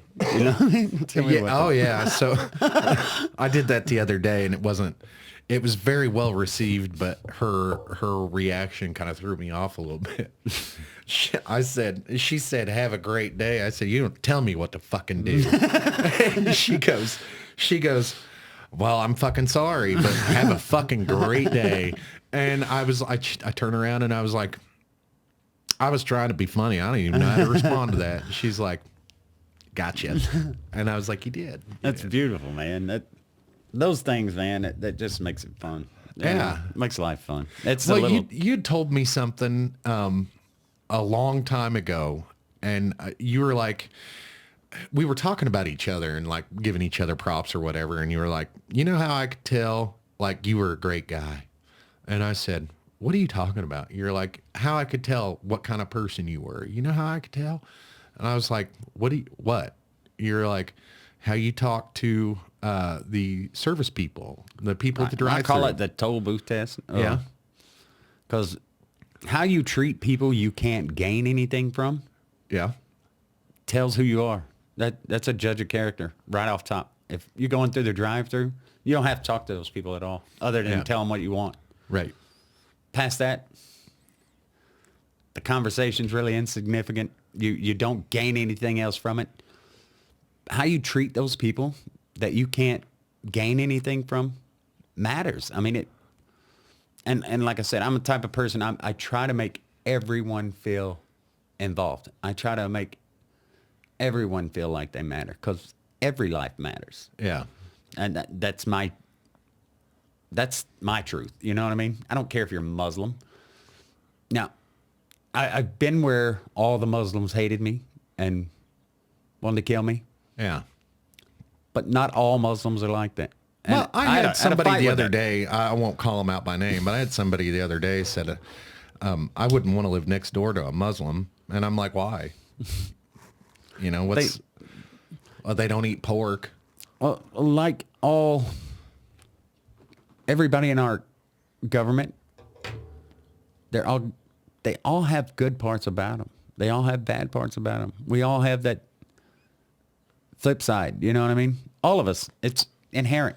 Well, you know, a lot of people say CIA is bad, FBI is bad. They're not inherently bad. No, they were There's bad people within them, obviously. right, mostly at the top. I mean, they guide what happens in those 3-letter agencies. And we talked about that in the past. I'm a big fan myself. They Not had so their much place. the FBI. They had their place. Not so much the FBI because they have they do things here at home, like Right. You know, here in the United States, CIA doesn't have anything to do with me. They were on my base in Baghdad. All three. CIA or FBI? All of them. All of them? Yeah. Well, so in 2001, with the attacks, the 9/11 attacks, the structure of how those 3-letter agencies really started changing because 9/11 was a CIA failure. It was an intelligence failure. And what basically happened was CIA was getting information that wasn't being passed down to the FBI for people at home to handle. And a lot of information got lost. And because of Mishandled. mishandled. Because of that, 9/11 was essentially allowed to happen, not for any fault of the CIA or FBI individually. They should have communicated between the two. That's right. They knew about the terror cells in advance. Yeah. They knew about some of the plans. Some people believe that they allowed it to happen, so they can rule by fear. Same thing with the COVID thing. You know, They what I mean? didn't even need it then. No. They didn't need it. They didn't. So that goes back to the whole honesty in government thing. You know, the government didn't need to lie about Iraq. They didn't. No. We would have willingly done that if they'd have told the truth. Right. And it wouldn't have taken near as long. No. They wouldn't have had to sell it to the people. No. This is what we believe. This is what we're doing. You know, we want you to back us up on that. We want And your support. They would, if they'd have came out and said, we're going to save so much money by doing this because we're already over there, they could have sold it that way. Right. I mean, think about it in terms of our marriage, right? You go to your wife and say, hey, honey, I want to do this. She either says, okay, I'm on board, or that's fucking stupid. Yeah, and checks and balances. You have to do that. Right. shit. That's the way our government should operate with we the people. Yeah. And nobody argued about Afghanistan. That absolutely had to be done. Right. You know, and since nobody was arguing about it then, okay, so a couple of years later, I can't even remember the guy's name, but there was a couple of key individuals that came out and lied to the American public and lied to the United States president. And I have no doubt that the United States president was at least partially in on it, but the vice president absolutely was. Right. It was his company that was buying and selling everything. Right. Colin Powell, yeah. Colin Powell. Yes, that was the name that Colin Powell came out and was lying Right. to the American people. And he didn't need to do that because if they would have said, okay, we're already over there. Iraq's right next door. We just sneak in there and sneak out. We'll be done with it, guys. What do you think? Right. And if it passed down to the right people, they wouldn't have even had to tell anybody if they did it quietly. Done it and then told that we're fine with that too. Yeah. Like, hey, we saw this opportunity, we took it, period. But And that's the way we live our lives. We make decisions based on what we know, yeah, all the intelligence or education we have, and we have to live with it. Period. That's all decisions. And every decision, whether good or bad, has consequences. There's always repercussions. Yeah. I don't know. It's just we got to process things differently. Yeah. We have got to stop coddling. Political correctness has ruined our country. That's what's made everybody angry. That's my belief. Yeah, things were a lot better when you could speak your mind and not be afraid of being canceled. Like I was saying about looking for people that aren't afraid to lose their jobs. It's that serious. Right. The thing is, man, if you like me, you like me. If you don't, you don't. And I appreciate you being here and speaking your mind. And because, I mean, this is going up on YouTube and you know that, and you're Right. not afraid. And I appreciate No, I'm not that. afraid. You know I've never been afraid. Yeah. A lot of people, like I put some crazy stuff online on Facebook, Twitter. You know, I call it Uncle Lynnlee's life hacks. Yeah. Life hacks from Uncle Lynnlee. Yeah. And it's weird the amount of people. Jenny and I were at that putt-putt thing for, you know, the bar crawl. Yeah. And we did the putt-putt for whatever charity it was. I forget. As autism awareness of some kind. Yeah. I can't remember what the charity was. But we it's went in this autism one bar awareness. and some people yelled, Uncle Lynnlee, you know. Yeah. So, you know, people are watching. And my life has may be stupid, but there's a lot of stuff to me is profound. Jenny's like, where do you come up with some of this stuff? And some of it's just random thoughts. Some of it's a post I saw. Some of it's, you know, I like Wayne Dyer. I don't know if Yeah. you know who that is. No, no, I don't. He is an amazing thinker. Might have to check him out now. I'm a thinker too. Wayne Dyer, he did I think some dumbass the way thoughts. I found him back, it was early, back in the 90s. I was watching PBS late at night, and one of his talks came on. And man, that dude blew me away. He blew me away. And you know, the Deepak Chopra, I like him. I like all of these great thinkers across the board. I don't agree with them. All 100%. And there's not a single person on this planet that I agree 100% with on anything. But that's what we talked about, like dialogue. Yeah. Like I like to read Emerson. You know, that dude was an amazing thinker.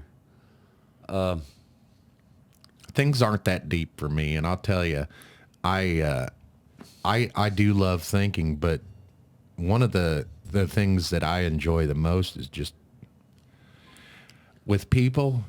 Man, I love making people smile more than I do making them frown.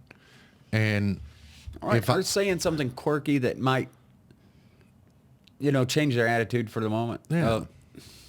You know, I came to St. Joe because I worked for Jim Princeton's World of Magic, right? That's how I first got to St. Joe. I met you were a carny.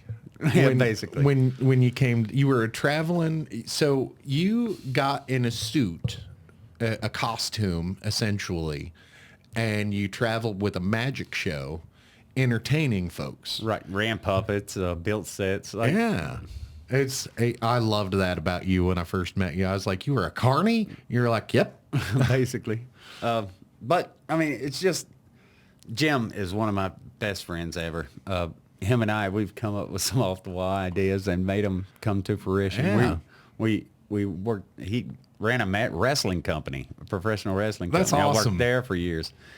We've traveled all over the United States. We did a magic show on the Midnight Shoreline train from Philly to New York and back. Really? Yes, That on the would have train. been awesome to see. Robin Leach was before us doing the seance on the train. It was during Halloween. Who's? You'll have to remind me. Who's Robin Lee? Lifestyles of the rich and famous. Okay. Yes. Okay. That's awesome. We've gone to the Magician of the Year competitions. We've done all of that. People ask me why I'm interested in that kind of stuff. It's not because I think I'm a great performer, or I don't think I'm anybody. I'm the least of everybody. I promise you. I'm just the average Joe. And that's what makes you so great. But like, I went into a Burger King one time. There was a little girl crying on the side. I don't know what happened, but why she was crying or nothing. And I'm like, are you okay? I did a little coin trick for her, made her smile. That's the real magic. That's not the trick.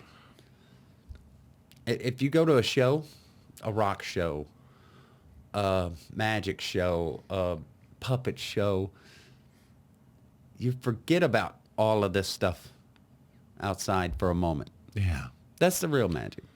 If you get into a movie, a good program on television, or that's where all of those things have their place. Going to a sporting event, they make you forget about your real world problems just for a moment. Yeah. And I think everybody needs that every now and then. And a lot of people didn't get that for a couple of years. Right. And Uncle Lynnlee's life hacks, they're basically for that reason. To give you a pause, forget about what's going on in the world, and just think about that for a minute or sometimes they're thought-provoking, little quips Right. that do give you pause, make you think a little bit. Right. And the reason that is because I'm going through something. A lot of those things are for me. And I've sent you messages. I've sent you messages like, man, brother, you don't even know how much I needed to see that today. And that's what I'm saying. It's not, mostly it's not for anyone else but myself. Yeah. I needed it, so I'm going to share it. Absolutely. Or I need a laugh. So in my mind, like, if your wife has this is one of my earliest Uncle Lynnlee's life hacks. If your wife has an annoying friend, don't tell your wife to stop hanging out with that annoying friend. Just casually mention how pretty that friend is, and that friend will go away. That's right. That's a life hack. It's real. It's true. It's funny. It's though. true too. It's a funny quip, but it's real. Before you got married, there was a life hack that you ran into. It was it was one of those things that we were really thinking on how to get this chick out of the friend zone. And I was like, just be a dick to her. Works. that works. That actually works. How to get someone out? How to get out of the friend zone is to put them in the friend zone. Yeah. That's the easiest way. Yeah, I mean, just like and I told you, and I was like, hey, man, next time she texts you or whatever and asks you if you want to do something, don't text her back. Or wait half a day. Yeah, and then say you got plans, and Yeah. even if you don't have plans, just say I've got plans with some other people. Don't tell her who. It's stupid, but it's life hacks. It's real. If you're really wanting to get that date, man, and hey, I know that may sound a little manipulative, and it is. Or misogynistic, because we're men. But at the same time, one could say that about makeup too. So Right. I don't know what you really look like. You don't know how I really act.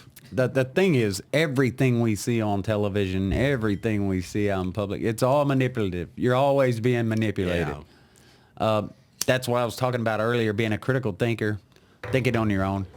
Well, yeah, Assess your own beliefs. We were talking about the education system at that point, and like I believe, and I've said this over the last few weeks, like because we've had an issue with the schools and education system. They teach you what to think. Right. They don't teach you how to think. Right.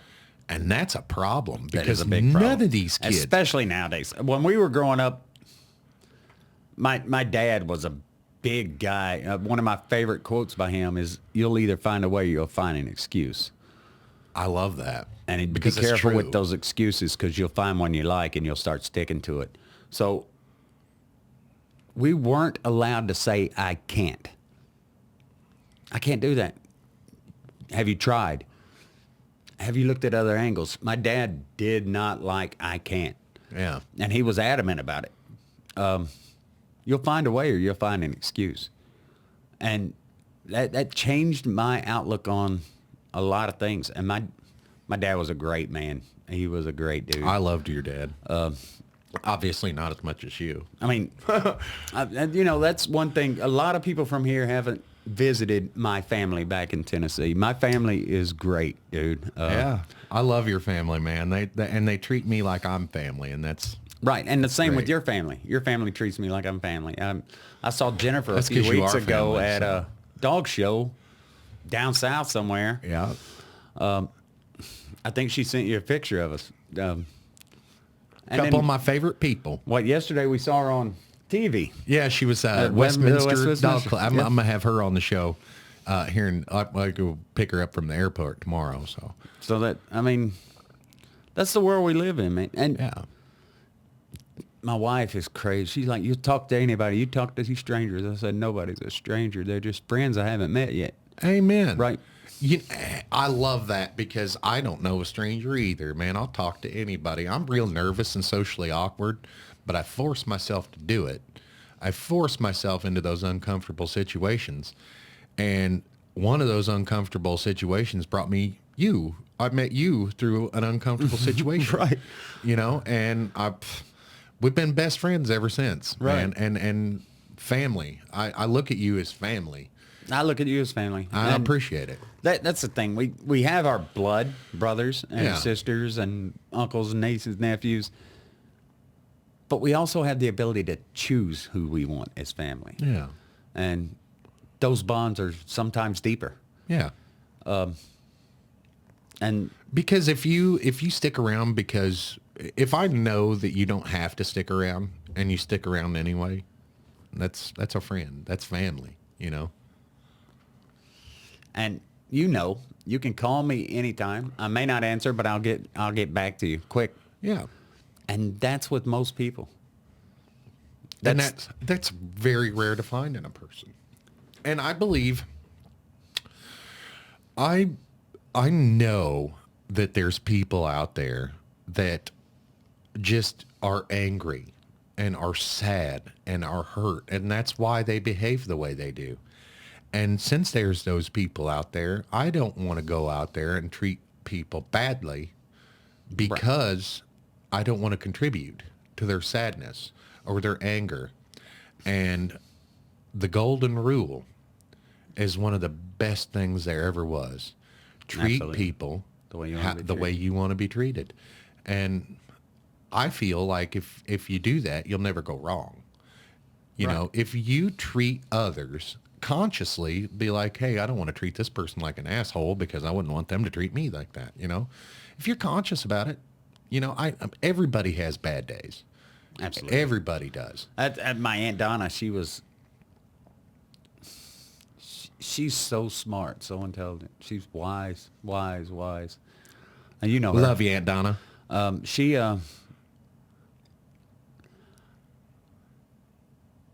I saw, I forget who it was now. I was young.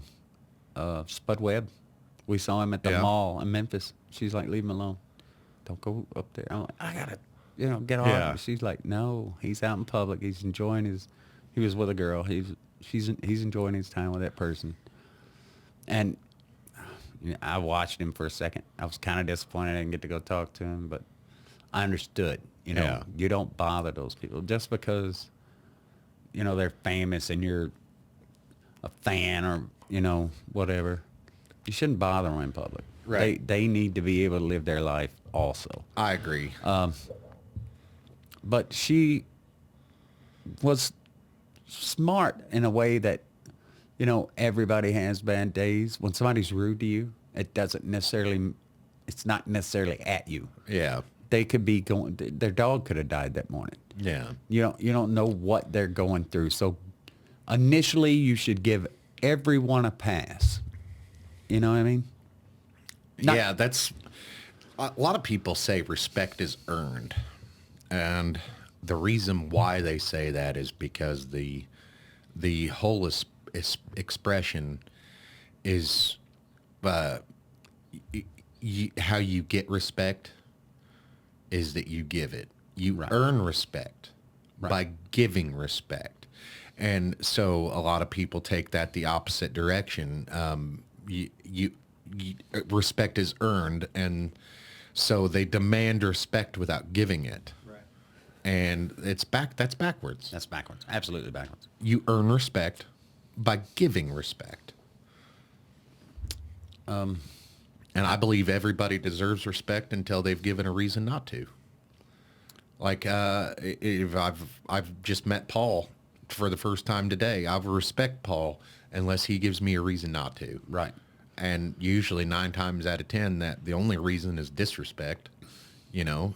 Absolutely. And just, I don't take it personal. Again, it may not have been Paul's intent to disrespect you. Yeah. A lot of people feel disrespected for whatever reasons. You know, like Intent somebody matters, that's yeah. adamant about their pronouns, you can accidentally offend them. You Yeah. know what I mean? It's never your intent, or never my intent. Never mind. I- Intent is either. Like I've said, like we were at a Build-A-Bear in Dollywood, me and my grandchild and my wife and my daughter. And the person behind the counter looked male, sounded male. I said, he asked if I wanted a bag or if I needed a receipt. And I'm like, no, ma'am. No, sir. Like that. And he said, you know, you could tell that hurt him somehow. Yeah. It wasn't my intent. Like I said, he presented as a male, but he had his pronouns written on his name tag. I saw his face, and then I looked at his name tag. And, Yeah. you know, it wasn't my intent to hurt his feelings. I wasn't trying to hurt his feelings. The problem, I think, with all this coddling and conformity, You're not special.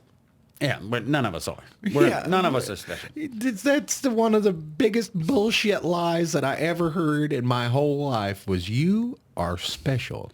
I am not special. I'm just me. And nobody out here is special. And that's why we act the way we do, is because we're all self-important assholes. Right. Everybody is. And we're- Everybody. What and we're about? not important. Everybody's all that. What about me? What about me? Yeah. And somebody, I can't remember who the hell it was now. I think it was my dad, said,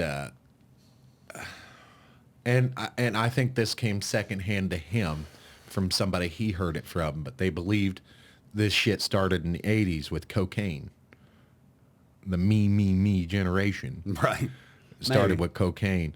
And there's an old Bill Cosby joke. We all know how everybody feels about Bill Cosby nowadays. You don't want him to be your bartender. Yeah. So he's got an old joke that's cocaine, you know, just intensifies your personality. Yeah, but what if I'm an asshole? Yeah. I really think that it started with the coddling and stuff. And I think that everybody feeling like they're special or we can do anything or hard work guarantees success and all that bullshit that we've heard all our lives Right. has led us to these moments where, and I mean, like I'm it or guilty not, of coddling. I've coddled. like it or kids, not, peacetime. grandkids. Peacetime led us to this as well. Right. And when you don't have anybody to fight, you fight amongst each other. Right. You'll if you're looking for a reason to be offended, you'll You're gonna damn find well one. find one. Yeah. Like that one comedian, I'm offended by boy bands. You know. Now, oddly enough, there are some boy bands I can tolerate. I think NSYNC was one of those. Backstreet Boys, that was I was young during those times, so I could tolerate them.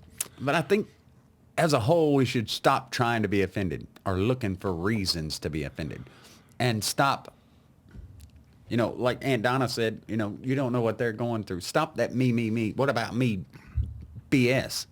Because it's not just about us, ever. No. Because there's other people involved. And believe it or not, when my wife upsets me lately, she's like, what's wrong? And, you know, I have a moment where I'm, you know, I process different. So I think about different angles. I want to find the good in it. Yeah. Instead of just being offended. Yeah. I want to find something, just an inkling of good that I can attach to. So I'm not feeling the way I am. Because ultimately, and this is for everyone out there, for you, for me, for Paul, for everyone, My feelings are my responsibility. Yeah. You're not responsible for how I feel. Yeah. My wife's not responsible for how I feel. She might have said, you're being lazy. Well, that hurt my feelings. But am I being lazy? Right. Yeah. Yeah. Or maybe she hasn't seen what I've done, so she may feel I'm being lazy. Yeah. But that's her feeling. Now, we can project our feelings on somebody else, Yeah. But ultimately, they're our feelings. And we shouldn't care if people are offended Man, you've been talking to by my the wife. truth. No. We shouldn't care if people are offended by the truth. We shouldn't care about... Of course, I care about my wife's feelings, my kids' feelings. But ultimately, it's their responsibility. Yeah. I get where you're coming from. Like, that goes back to the intention. Right. Like, intent matters. Intent does matter. But it's not.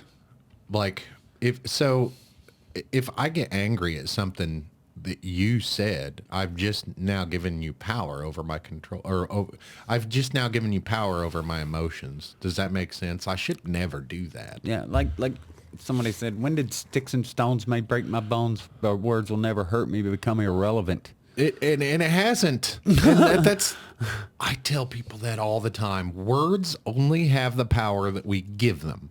Absolutely. And I use that example all the time when people cuss. Like when I'm admonished for saying the word fuck. That's one of my favorite words. Yes, it's one of my favorite words too. And I say that in conversation, sometimes dealing with professionals. And most of the time... Our vice president does too. Most of the time, and that's funny because in the context that she said it, that was one of the only things that she's ever said that made sense. Right. But I forgot where I was going with that. Using cuss words during casual conversation and dealing with professionals. When I say certain curse words, and talking with professionals, depending on whether I'm matching their energy or not. Right. Usually I'll apologize after I say it, and I'll say, hey, I apologize for using curse words. That's just how I talk. That's me too. And that usually does the trick. But there's occasionally I'll be dealing with somebody that says, well, it doesn't matter. You don't need to use that language. Well, why? That's how I talk. That was genuine. Why is that why is that hurting you? Me saying shit, Right. or using the word fuck for Or emphasis. damn. Like, yeah, I understand when you're talking to a priest, you shouldn't say those things. Well, But, priests usually marks themselves. my dad didn't like the F word. He didn't like GD. And, I don't say GD. I say Godzilla instead. Yeah, I know. Yeah. And it's it's quirky. okay. It's okay. I changed that for my dad because when I come back from Korea, I was saying GD a lot because I was in the military overseas, Yeah, and in Korea, the religion's not as prevalent as it is here. So it became a bad habit. So I'd stop myself. I'd be like, God. Yeah. My dad would cut his eye and wait for the rest. Zilla, Yeah, So yeah. it Go, became Godzilla. It became a habit. It's quirky. That's one of my quirks. Wow. Now it's gone from a quirk to, oh, that's kind of cute. Now it's really who I am. I say it all the time. How old are you? I'll be 56 in July. Jesus. Half a century. Speaking of what is that? Sacrilegious? When using the Lord's name in vain? Right. And I believe in God, and I believe in Jesus Christ. I do too. Ironically, I'm not religious at all. I'm not a religious person. I'm not religious at all, but I do believe. I'm more of a spiritual person than a religious person, I guess. Church is good, but church is for the sinner. It's not for the saved.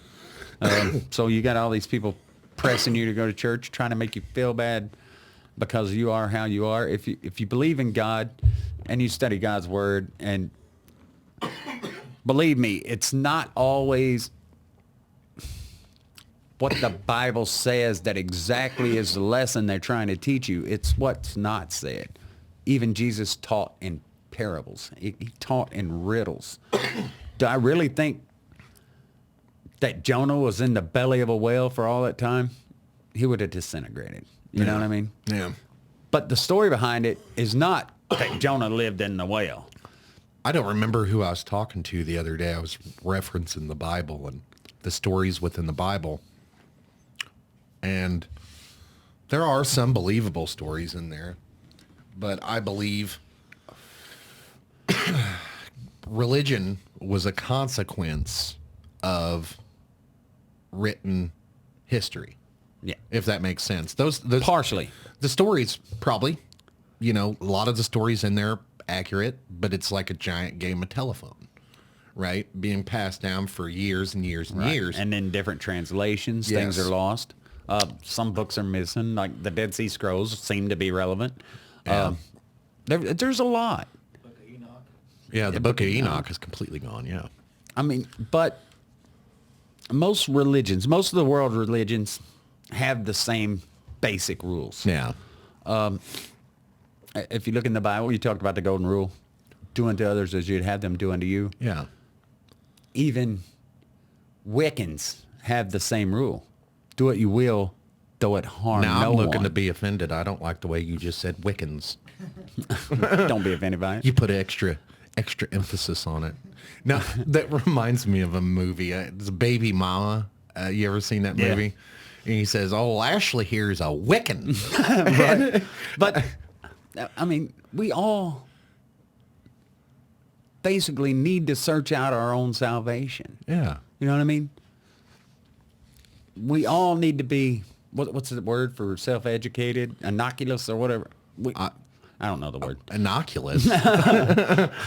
I agree with you. And I think that if we keep those things in mind and educate each other and be nice, we can bring this country back from Absolutely. the pits that we're in now. Like, there's fights and fires and shit. They tell us how there's white supremacy and, the Black Panthers and I don't feel very supreme. no, we're not. We're all equal, man. We're all, I mean, if you look at a green apple and a red apple, they're both apples. Yeah, it's pretty hard in 2024. And now I believe there's socioeconomic differences between neighborhoods, but I don't think that has anything to do with individuals. Right. As far as well, let's just take Flint, Michigan, for example. It's comparable to size as this place. And, there's a lot of poor people there. Right. Well, bust them out of there if you got to. Your circumstances are never in this country. Or never. vote in the right people, and that's why local elections matter more than We're federal talking about elections. Flint in particular. Right. The politicians ruined that place, Right. and that's why it is the way. Now they are Absolutely. trying to fix some of that, but But you got to pay attention to your local elections. You've got to know what you're voting for. it starts local. Right. And, And then works its way out. A lot of people local, don't understand then that. They're state, caught up then on the federal. presidential. Yeah. And there's these people are running on promises that are illogical. Right. Joe Biden ran on the debt forgiveness, college debt forgiveness thing. He And couldn't it's do that by himself. unconstitutional. He can't do that by I mean, himself. he's doing it illegally on Trump some ran on the Building the wall and building the making- wall and making Mexico pay for it. How the hell is he going to do that by himself? He's can't. not going to. He can't. And people need to understand that when Those they are go to the voting false booths. promises mostly. Yeah. You can say what you'll try to do. Yeah. You can say what you'll advocate for. Or what policies you care about, or how you think about certain policies. Let's stay with the policies.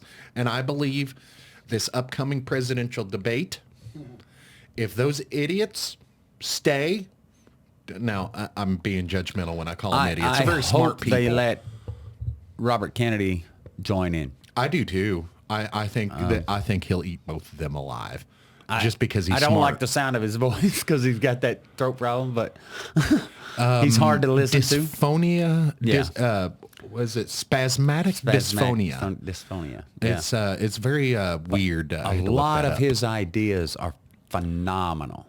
Well, one of his ideas is to, and I'm sharing this with the my audience that might not know, RFK Jr. is running for president. One of the things that he is promised to work on is disallowing the ability of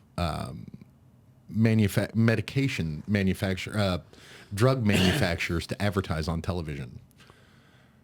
That is one of the things that he said he'd like to work on, is getting rid of that. I think we should also work on term limits for Congress. Absolutely. I think we should also work on lobbying, cutting out a lot of lobbying. What do you think about taking some of the financial incentive to be in Congress away? Right, lobbyists. Well, I mean, well, you take the lobbying out of it, like, so you're always going to have a problem with lobbying, right? Because people can be bought, right? Like, absolutely, you can tomorrow, a company, and I'd be pissed off if you turned it down. If a company came and offered you $1 million a year to come read a piece of paper on their behalf, I'd be pretty upset if you didn't take that. I'd go do it. Yeah. And but that's like, always like gonna your happen. disclaimer, the thoughts and opinions said here aren't necessarily right yours.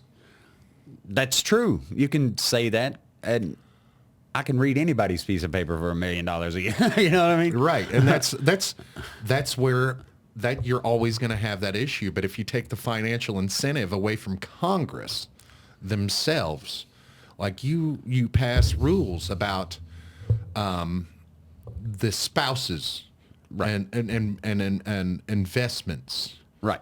You take like Nancy Pelosi and her husband. I mean, there's no way.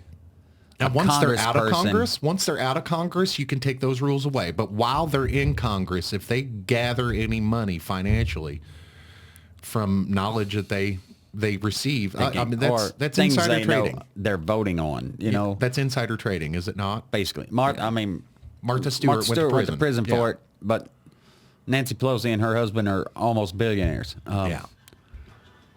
Yeah. To me, that's insane. I agree.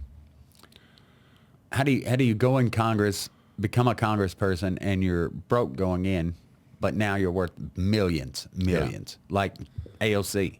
Yeah. She's an idiot.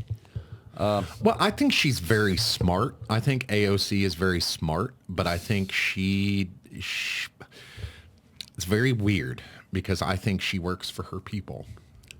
She speaks loudly for her people, right, and that's the problem in the United States. We don't necessarily. I mean, one good thing about our Constitution, it stops majority rule. Yeah. Right, with the Electoral College and all those things. There's checks and balances all throughout it. Yeah, and those checks and balances should extend to Congress, should they not? Absolutely. Especially, like, okay, so we didn't have these problems back in 1776, but we damn sure have them now. But our forefathers foresaw those problems. And gave us ways to fix those problems. Right. That's why I'm a constitutionalist. Checks and balances are necessary. Corruption should be called out at every point. Even when it's me. You know what I mean? We call out the corruption in the Russian military, but not the Chinese military. Brother, it's built in here. Right. It is the contracts and the bidding, the way that works, all of that is set up with corruption like in mind. It's built in here, and you just add it into your bid, your bottom line, and your bid. You just add that right in, and the government knows. Right. Then okay, so you take this manufacturer here, you take this manufacturer here. They both manufactured the same thing the same way. Just one of them manufactures for the government. One of them manufactures for us. We have to pay more per unit from this company for our stuff. Right. More per unit. The government pays more overall. Right. And then gets kickbacks. Say 10,000 units.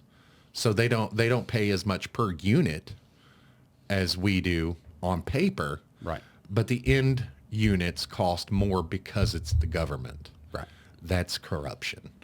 When a company charges me a different number or a number that's twice or three times lower than what they charge the government, that is bullshit. Oh, they were talking about hammers, for instance. Yes. I buy $100 hammer. The government's paying $300. Yeah, you know, the Department of Defense has never passed an audit. Right. How does that happen? None of our government agencies haven't.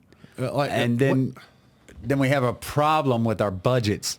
We're shutting down the government for budget issues. Well, now, how does that work when you print your own money? right. Well, that's a problem. That's another reason for inflation. If I have $10 and they print another dollar, Yeah. that lowered the value of my 10. Yeah, and they got to people don't realize when they that. print them more money, like they got to take money out of circulation When they're to make giving up you for that, that, and they're not. when they're giving everybody $1,500 stimulus check that they're printing up. Oh yeah, that added like $2 trillion to the deficit. To the man. deficit, and it made our dollar value lesser. Yeah, and they didn't explain that to us when they gave it to us. They didn't. Well, I mean, it's common sense, like the minimum wage. you say common sense ain't so common anymore, brother. Right. But that's because we weren't taught to critically think. Yeah. We weren't taught to think. We were taught to just listen and conform. And We were built for factories, right. factories that don't exist anymore. Right. I've always been outside the box. I process different. So I don't need to know why. I need to know. I mean, I don't need to know what we're doing. I need to know how we're doing it and why we're doing it. Yeah. That's my thought processes. Some people just, we need to do it. It's got to be done. Whatever we got to do it. Yeah. Yeah, but how and why? That's an underlying question for me every time. Well, I think the military teaches people that. What do you think about mandatory service of some kind? Maybe not military service. Maybe Community service. National Guard or going to feed the poor in a different country, or what do you think about, like, we'll call it forced conscription for a lack of a better word? I think it's. I mean, let's look back at the people that were in the draft the last time Vietnam. Yeah. Many of those people were drafted, didn't go to war Right. because, like my dad, flat feet. You know, Yeah. we're not sending you over there. Yeah. You know, They were support. right. That's a good thing. The thing is, and I'm a true believer in this, and you can disagree if you want to, but true happiness doesn't come from me. It comes from Service. service. Yeah. True happiness comes from giving service to others. That's the honest truth, man. Yeah, And I agree with that. People don't understand that. Nothing is about me. It's about us as a whole. And that's where we've lost. Because we coddle whoever's loudest. Oh, that lady's crying. Let's shut them up. Let's do whatever they want just to keep them quiet. No. Screw that. I'm learning that very lesson right now from our parent caregiver training. Ignore the behavior, not the person. Right. I saw that on your one of your On the last podcast. last podcast. And that's a fact. We don't have to coddle to whoever's crying the loudest. Yeah. Your feelings are your responsibility. Yeah. Ignore it. It's not that. I understand you feel that way. I feel bad that you feel that way. It's not my business. It's not for the greater good. It's not my business. Yeah. It's not for the greater good to fix what's making you unhappy. That's what I was talking about with the pronouns. It's none of our business what your pronouns are. Yeah, who gives a be shit? who you want to be. I fought for that. You know, I Yeah. fought for you to have that freedom. You took it too far. No, I don't necessarily mean they took it too far. What to me takes it too far is the point where I have to conform to that. I'm Yeah. not. That's Yeah. not my belief. This is the wrong country for that. This is the right country to be who you want to be. Right. This is the wrong country to force other people to be the way you want them to be. Right. Absolutely. And that's where our problem is. That's why America's so unhappy. And one a lot of of the people, main reasons. A lot of people take this the wrong way. If you don't like it, leave. Now, a lot of people take that wrong. Right. What that is meant to say, what you're meant to take away from that, if you don't like it, you have the power to leave. Yeah. Nobody is stopping you from leaving. You try to go leave a country that is all for your beliefs. Try to leave. Go visit and then try to leave. Right. Well, I mean, the Queers for Palestine, that blows me away. It don't make any sense because they wouldn't make it 5 minutes in Gaza.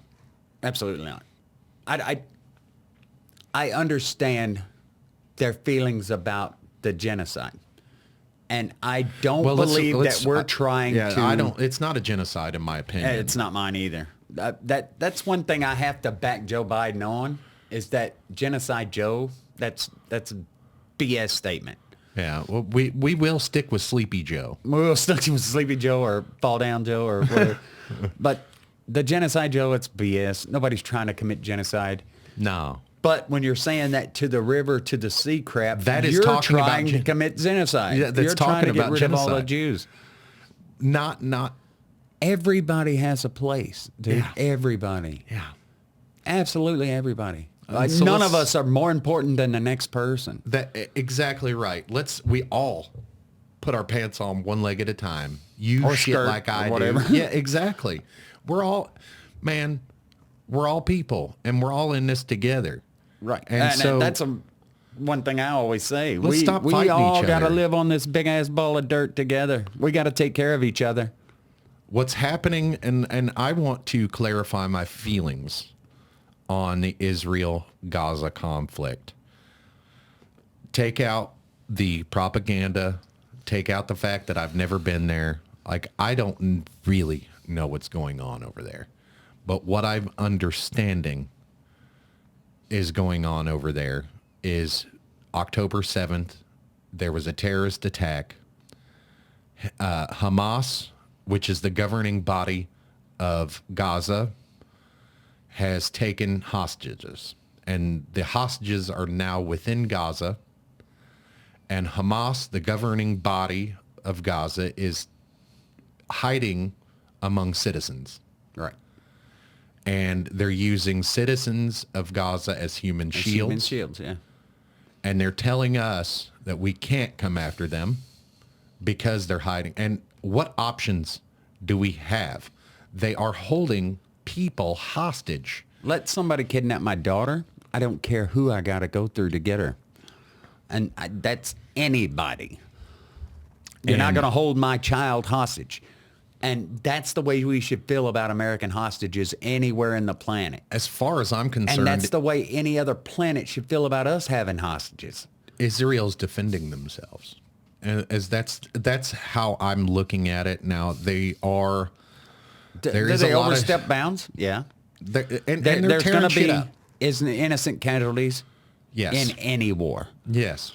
But like nobody's talking about that they are warning them. Right. Get out.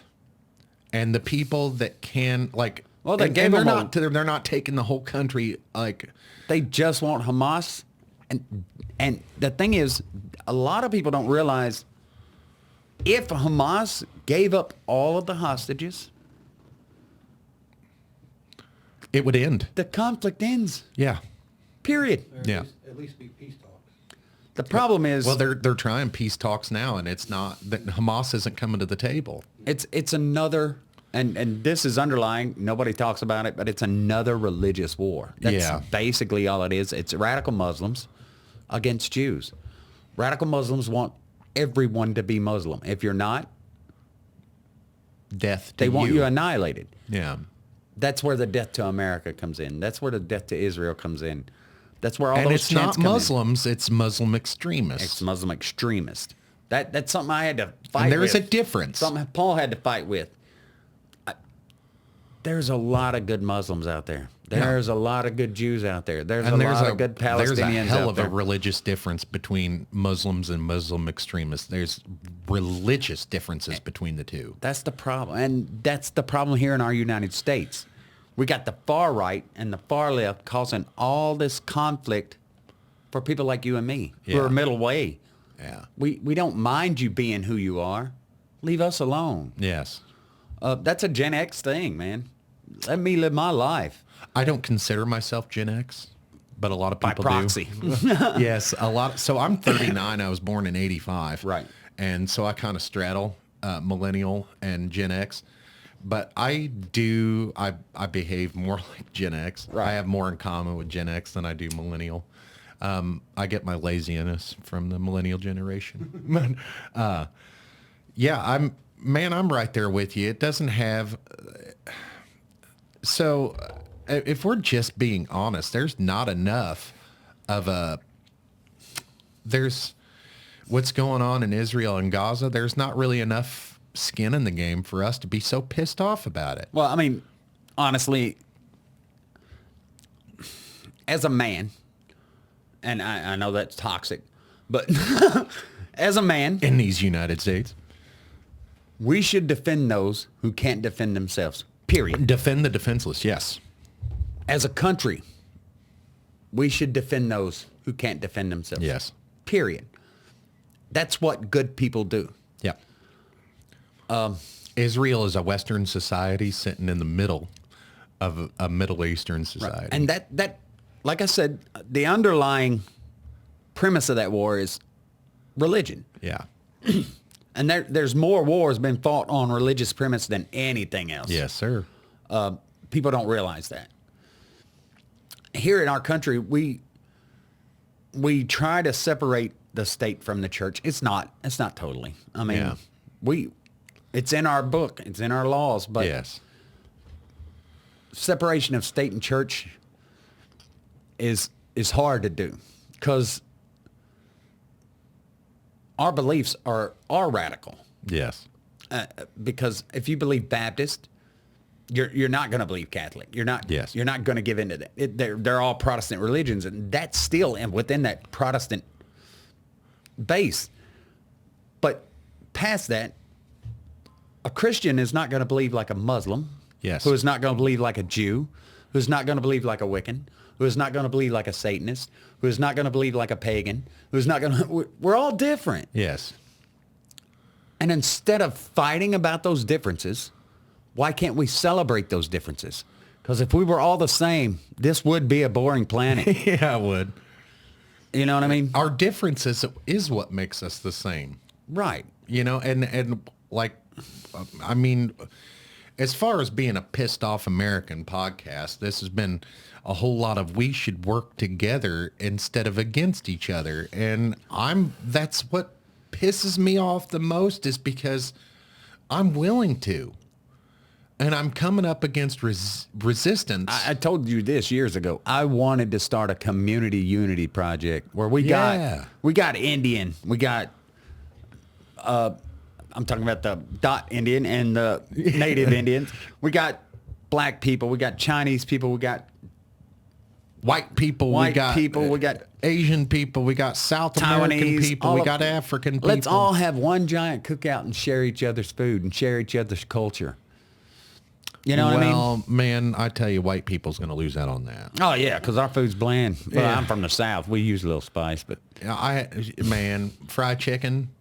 It's one of them. I had to tell my wife. I was like, listen, you're getting ready to coat this chicken with all this flour. Right. Right. Where's the spice? Well, you got to throw a bunch of spices in there. Right. A bunch. You got to oversee. Like, and think salt about your is not the over-seasoning. only spice. When you think you're over seasoning, Add a little more. Add a little more. Right. That's how you fry some chicken. Right. Let's do something like that. And instead of fighting about our difference, let's celebrate them. Absolutely. Because we can all make a path for each other. We can all give each other a space, dude. And that's our problem inside the United States and all over this planet. We should all come together in a different way. Like, I don't care if somebody's transgender. Yeah. I don't care if somebody's gay. I don't care if somebody's black, yellow. Let's get Red. together. Let's get Let's together. break bread together. Yeah. Because Let's have a meal.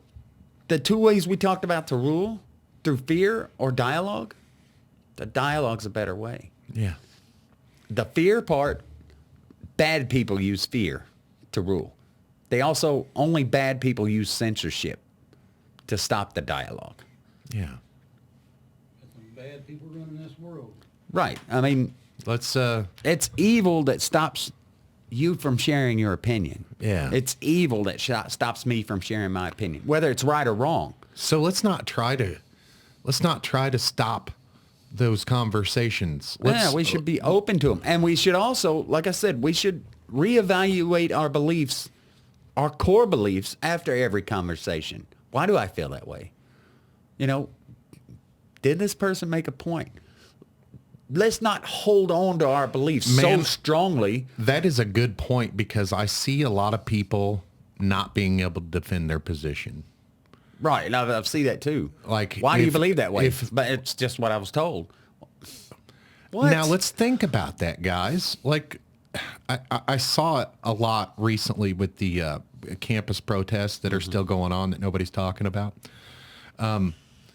Those people don't even know why they're protesting. No, Some of them. no. And when asked questions about, a lot of them got defensive and were like, Right. and couldn't defend their position and refused to. But those who were open and willing to talk about it, and were like, when asked to defend their position, well, why are you here? And the ones that weren't defensive about it, I don't know. And then they were the next people to leave the train because they thought about it. And they were like, I don't really know why I'm here. Well, that's a good question. It's okay to have beliefs. It's okay to feel a certain way. But self-evaluate. Ask yourself, why do I feel this way? Why do I believe this way? You should do that regularly on any core belief you have. Because as you get older, wiser, you should reevaluate your own belief system so you can evolve. You know what I mean? So you're not stuck stagnant. Yeah. There's always going to be ripples to loosen up anything becoming stagnant. You're always going to have to form an opinion. Some things I don't even care to form an opinion about. They force me to form an opinion about. Yeah. You know what I mean? Like the whole transgender thing. Like if that would have not been such a big deal, I wouldn't have an opinion. Man, I'm telling you, And the reason why we I keep think bringing drag that up, shows the are reason, funny. Yeah, the reason why we keep bringing that up is because it's a big freaking deal to a lot of people that it shouldn't matter to. Right. And It it's shouldn't. it's how, give me attention. And these are the same people that say we don't want attention. Right. Give me a litter box. Yeah, these it's come on now. Like, we're all in this together. Don't be angry at me because I said the wrong word. Right. And like our kids get mad when we say that's stupid. But it needs to be said sometimes. Yeah, It needs to be said to some adults sometimes. I heard on a podcast the other day, I think it was Joe Rogan. As a matter of fact, the word retard is being brought back into schools with a vengeance. And it's like, I'm neurodivergent. I have ADHD and fucking there's shit wrong with my brain. Like I think I was inconclusive for bipolar. Right. So my son is autistic. I have another son who deals with a lot of mental health issues. And for us, like we're the type of people that would be offended by the use of the word retard. But I myself know that there are proper uses of that word, and I don't really care how anybody else, if they're not directing it at me. I don't even care if they're directing it at me. No, me either, because the way I grew up is like, that was used as a term of endearment of sorts. Right. And like, I don't ever use it derogatory, but it is a word that exists. Yeah. And to compel other people not to say it is I that don't would mean I'm mind wrong. somebody saying, we don't want to hear certain words. Yeah. I don't mind that. Like Jordan Peterson said, I don't mind blocking verbiage. Like, we shouldn't say the N word. We shouldn't say retarded. We shouldn't say certain things in certain company, right? Yeah. I absolutely agree with My that. wife would be proud of me, but one of the main things she taught me is to know your audience. Because something might be offensive if I told a skirt joke. Right. It could be offensive to someone. Read the room. That's another way to Right. say that. Yeah. So know your audience. We shouldn't say those words, and I'm comfortable not saying them because there's other ways I can say make my point. You know what I Right. mean? Now, because I'm not racist, I just look at people as different. As far as every individual is different. Yeah. I don't look at a race as a thing. I look at race as we're one race, the human race. That's period. Yeah. We all have different cultures, so culturally there's differences. That's why I think we need the community unity thing to just so we can share our cultures. Yeah. And then it's not taboo. It's not taboo. It's not cultural appropriation. If we It's all get cultural together and celebration. share it, you know what I mean? Yeah, I don't believe in appropriation either. Well, I believe I mean, that was. I That's don't. just another reason to be I offended. mean, I believe appropriation absolutely exists, but like if somebody wants to celebrate my heritage and I'm a mutt. I mean, yeah, I'm mostly English, German, and American Indian, and I say Native American. So I've got all that blood in me, and so like I'm a mutt too. right. I'm Irish, French, Native American, part black. I mean, I got it all. Which part of you is black? From the waist down. No, from my waist to my knees. But yeah. Well, anyway, But it's dumb for race to be an issue.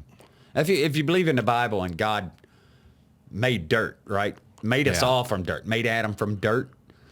If you think about, there's 5 colors of people and there's 5 colors of dirt. There's black, brown, red, yellow, and white. yeah, So maybe we are just dirt. You know what I mean? yeah, Because that's the only thing. There's 5 colors of people, 5 colors of dirt. We're all just dirt. And like when they say Black Lives Matter or police lives matter or whoever's lives matter, they all matter. yeah. And that's where it's an issue for me. That me crap is always an issue for me. We all got that inside of us. We all do. It's inherent. Because nobody's going to take better care of number one than yourself. That's right.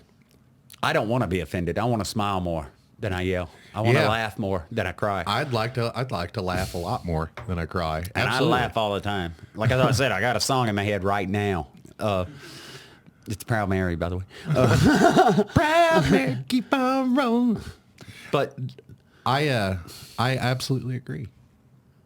I'm right there with you. I am so ready to welcome the conversation. So anybody out there that's listened to this so far, if you've got something to add, put it in the comments. If you disagree, put it in the comments. Be respectful. It is YouTube, and well, I'm sure this will be posted on or if social you're not media. respectful, I mean, you can contact any of us, either one of us, through DMs. Yeah, I have an email. You can DM us. And I'm open to have a conversation with anybody. I'll And link your Facebook, All right. and I'm not really on X all that much, but we'll link that too, and have a conversation with us, man. Yeah. Like we're not brash or hateful people. We'll conversate. I'm loving. Believe me, I'm really loving. Most of the time, if somebody needs help, you can ask Paul. We stop work to go help people sometimes because We almost drove to Ashton yesterday to deliver 2 toilets because Yeah. they couldn't carry them in a car. yeah. Yeah, hey, Just out of the way. Well, one time I called you up and I was like, man, the installer said my roof was leaking. And you came over within a couple days and got it fixed before the next rain. You said that was very important that you said that. You said, man, I knew that was rain coming up and I wanted to get up there and get it done before. And it's a couple $100 worth of work and you didn't have to do that. Right. But I called you and I said, brother, I don't know what I'm going to do. I'm broke. I have no money to call anybody. I know you know what you're doing. Can you take a look? And you're like, absolutely. And you were there willing to help a friend in need. Right. And it wasn't just a friend in need. You would have done that for anyone. And that's why we're friends. And man, I hate to cut this short because this is a really great conversation. Oh, it's fun, The man. the wife is probably sitting somewhere close by waiting to come home because this driveway's right out here. As she pulls up here, everybody's going to hear it. I feel good about, to be in the company that's of the guests you've had on your podcast. I mean, you've had some great people, Chauncey, Dan, Brooke, was it? Yeah, Is that her Brooke. name? Yeah. Man, So Chauncey was one of my favorite guests because he's so well spoken, and man, we got this little side project going together that he's got that War Chant Kingdom podcast, and we do every couple weeks we do an AFC roundtable with another team, and we get together and we talk about things, and I really like that because it's helping me with this, Right. and it's a great way to practice, and it's a great way to help somebody with their projects. And so I really like helping Chauncey and Chauncey helping me. It's a great team. And he's so well spoken. he is, and he's such a nice guy. I It's went very to my knowledgeable. first KU basketball game with Chauncey. My wife's a big KU fan, and Chauncey got us tickets. We went over there with him, and Oh, that's Great right, guy. because he lives near there, right? Yeah. he's a phenomenal guy. Dan Rathbun, up and coming. He's a finalist in the Kansas absolutely City's, yes, Kansas City Reader's Choice. Reader's Choice Yeah. Awards. Crazy. I met him on just randomly, and he's actually my neighbor's baby's dad. They're not together, but I met him there, Yeah. and we've become friends. I totally support him. I took you to his. Yeah, he's going to be on the show again. Not this week upcoming, but the next week. I was supposed to have him on last week, but he had a big show on Saturday and ended up not taking his medicine before the show, and so he wasn't feeling great. And I told, hey, I get it. I've been there. Take care of yourself. The show will be here when you're ready. Great guy, up and coming. Brooke blew me away. And I'm glad you liked that one because I've got some more projects in the works with the Together Plan over in England. They got some fundraisers that they're working on this weekend. They're opening up a crowdfunding campaign for the Brest-Litovsk Jewish cemetery in Belarus. Right. They had found a bunch of headstones that belonged to this Jewish cemetery, and they were broken and spread out all over Belarus, and they gathered them up. And I believe there was over 1,200 stones together, and they're wanting to get together. There's already been 100,000 pounds pledged, and they're wanting to double that, and they're doing a crowdfund this weekend for the Brest-Litovsk cemetery in Belarus. So I just want to shout that out there. That's amazing. I'll share that on the socials. We'll link that in this episode as well. But I wanted to give them a shout out because I've got some projects in the works. So without giving too much away, there's going to be some stories that I'd like to share.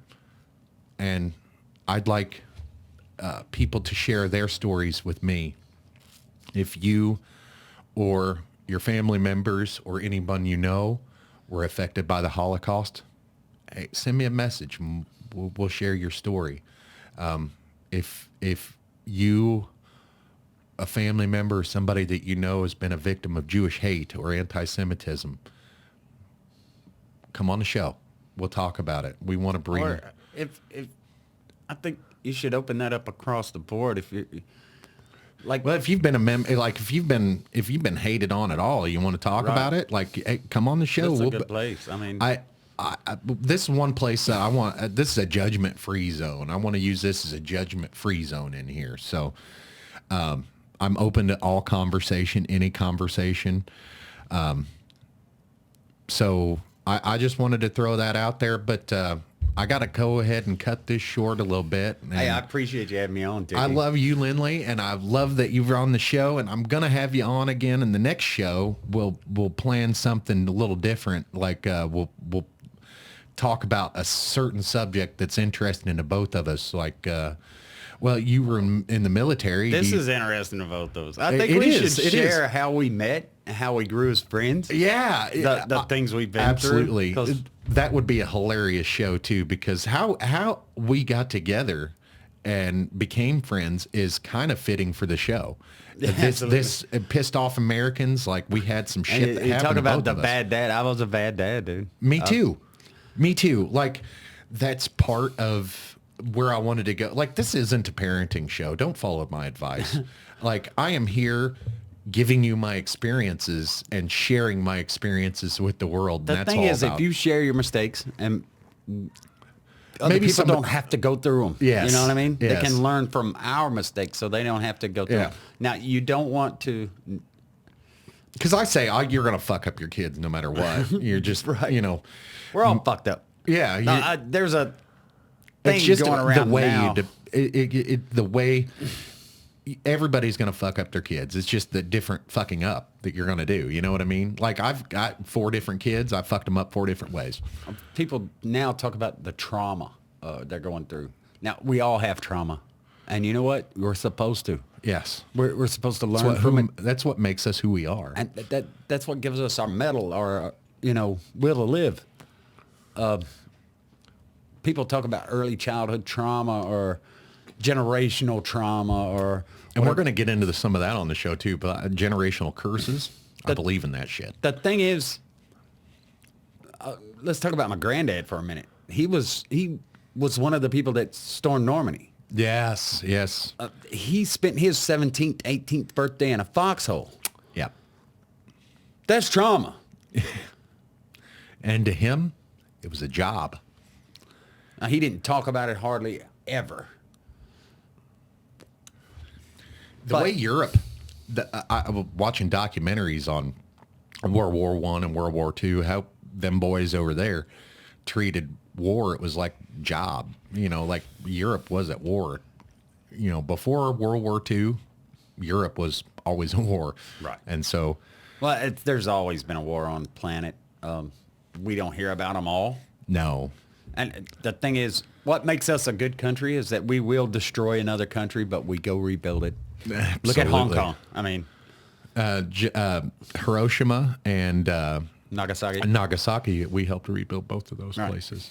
Well, I know you want to get off here. I got to Oh, go. no, it's no worries. Man, hey, I It's get been lost in fun, dude. conversation. And you and I, we've sat in this same spot and talked for hours upon end. Yes. And we could continue, man, because And I appreciate you, and I plan We on like having you picking again. each And other's you know brain. what? We'll actually hopefully make this a regular thing. Because now that I got you on the podcast, it was a pain in the ass to actually get you here. Right. Because I don't know if you're nervous or what, but we'll get you back on. I'm not And nervous. We're trying to get some other things going for you, but hey, we got plenty of time in Yeah. the world for that. Like now that but I did help you find other guests. absolutely. Helped you make new other friends. Absolutely. And you know what, guys? We got to get out of here. So with that, we'll see you guys next time. Bye. Women. Let me see. It's lighter. I don't think I'm lit well. I'd say something derogatory, but my old lady's going to listen to this. So White bitches.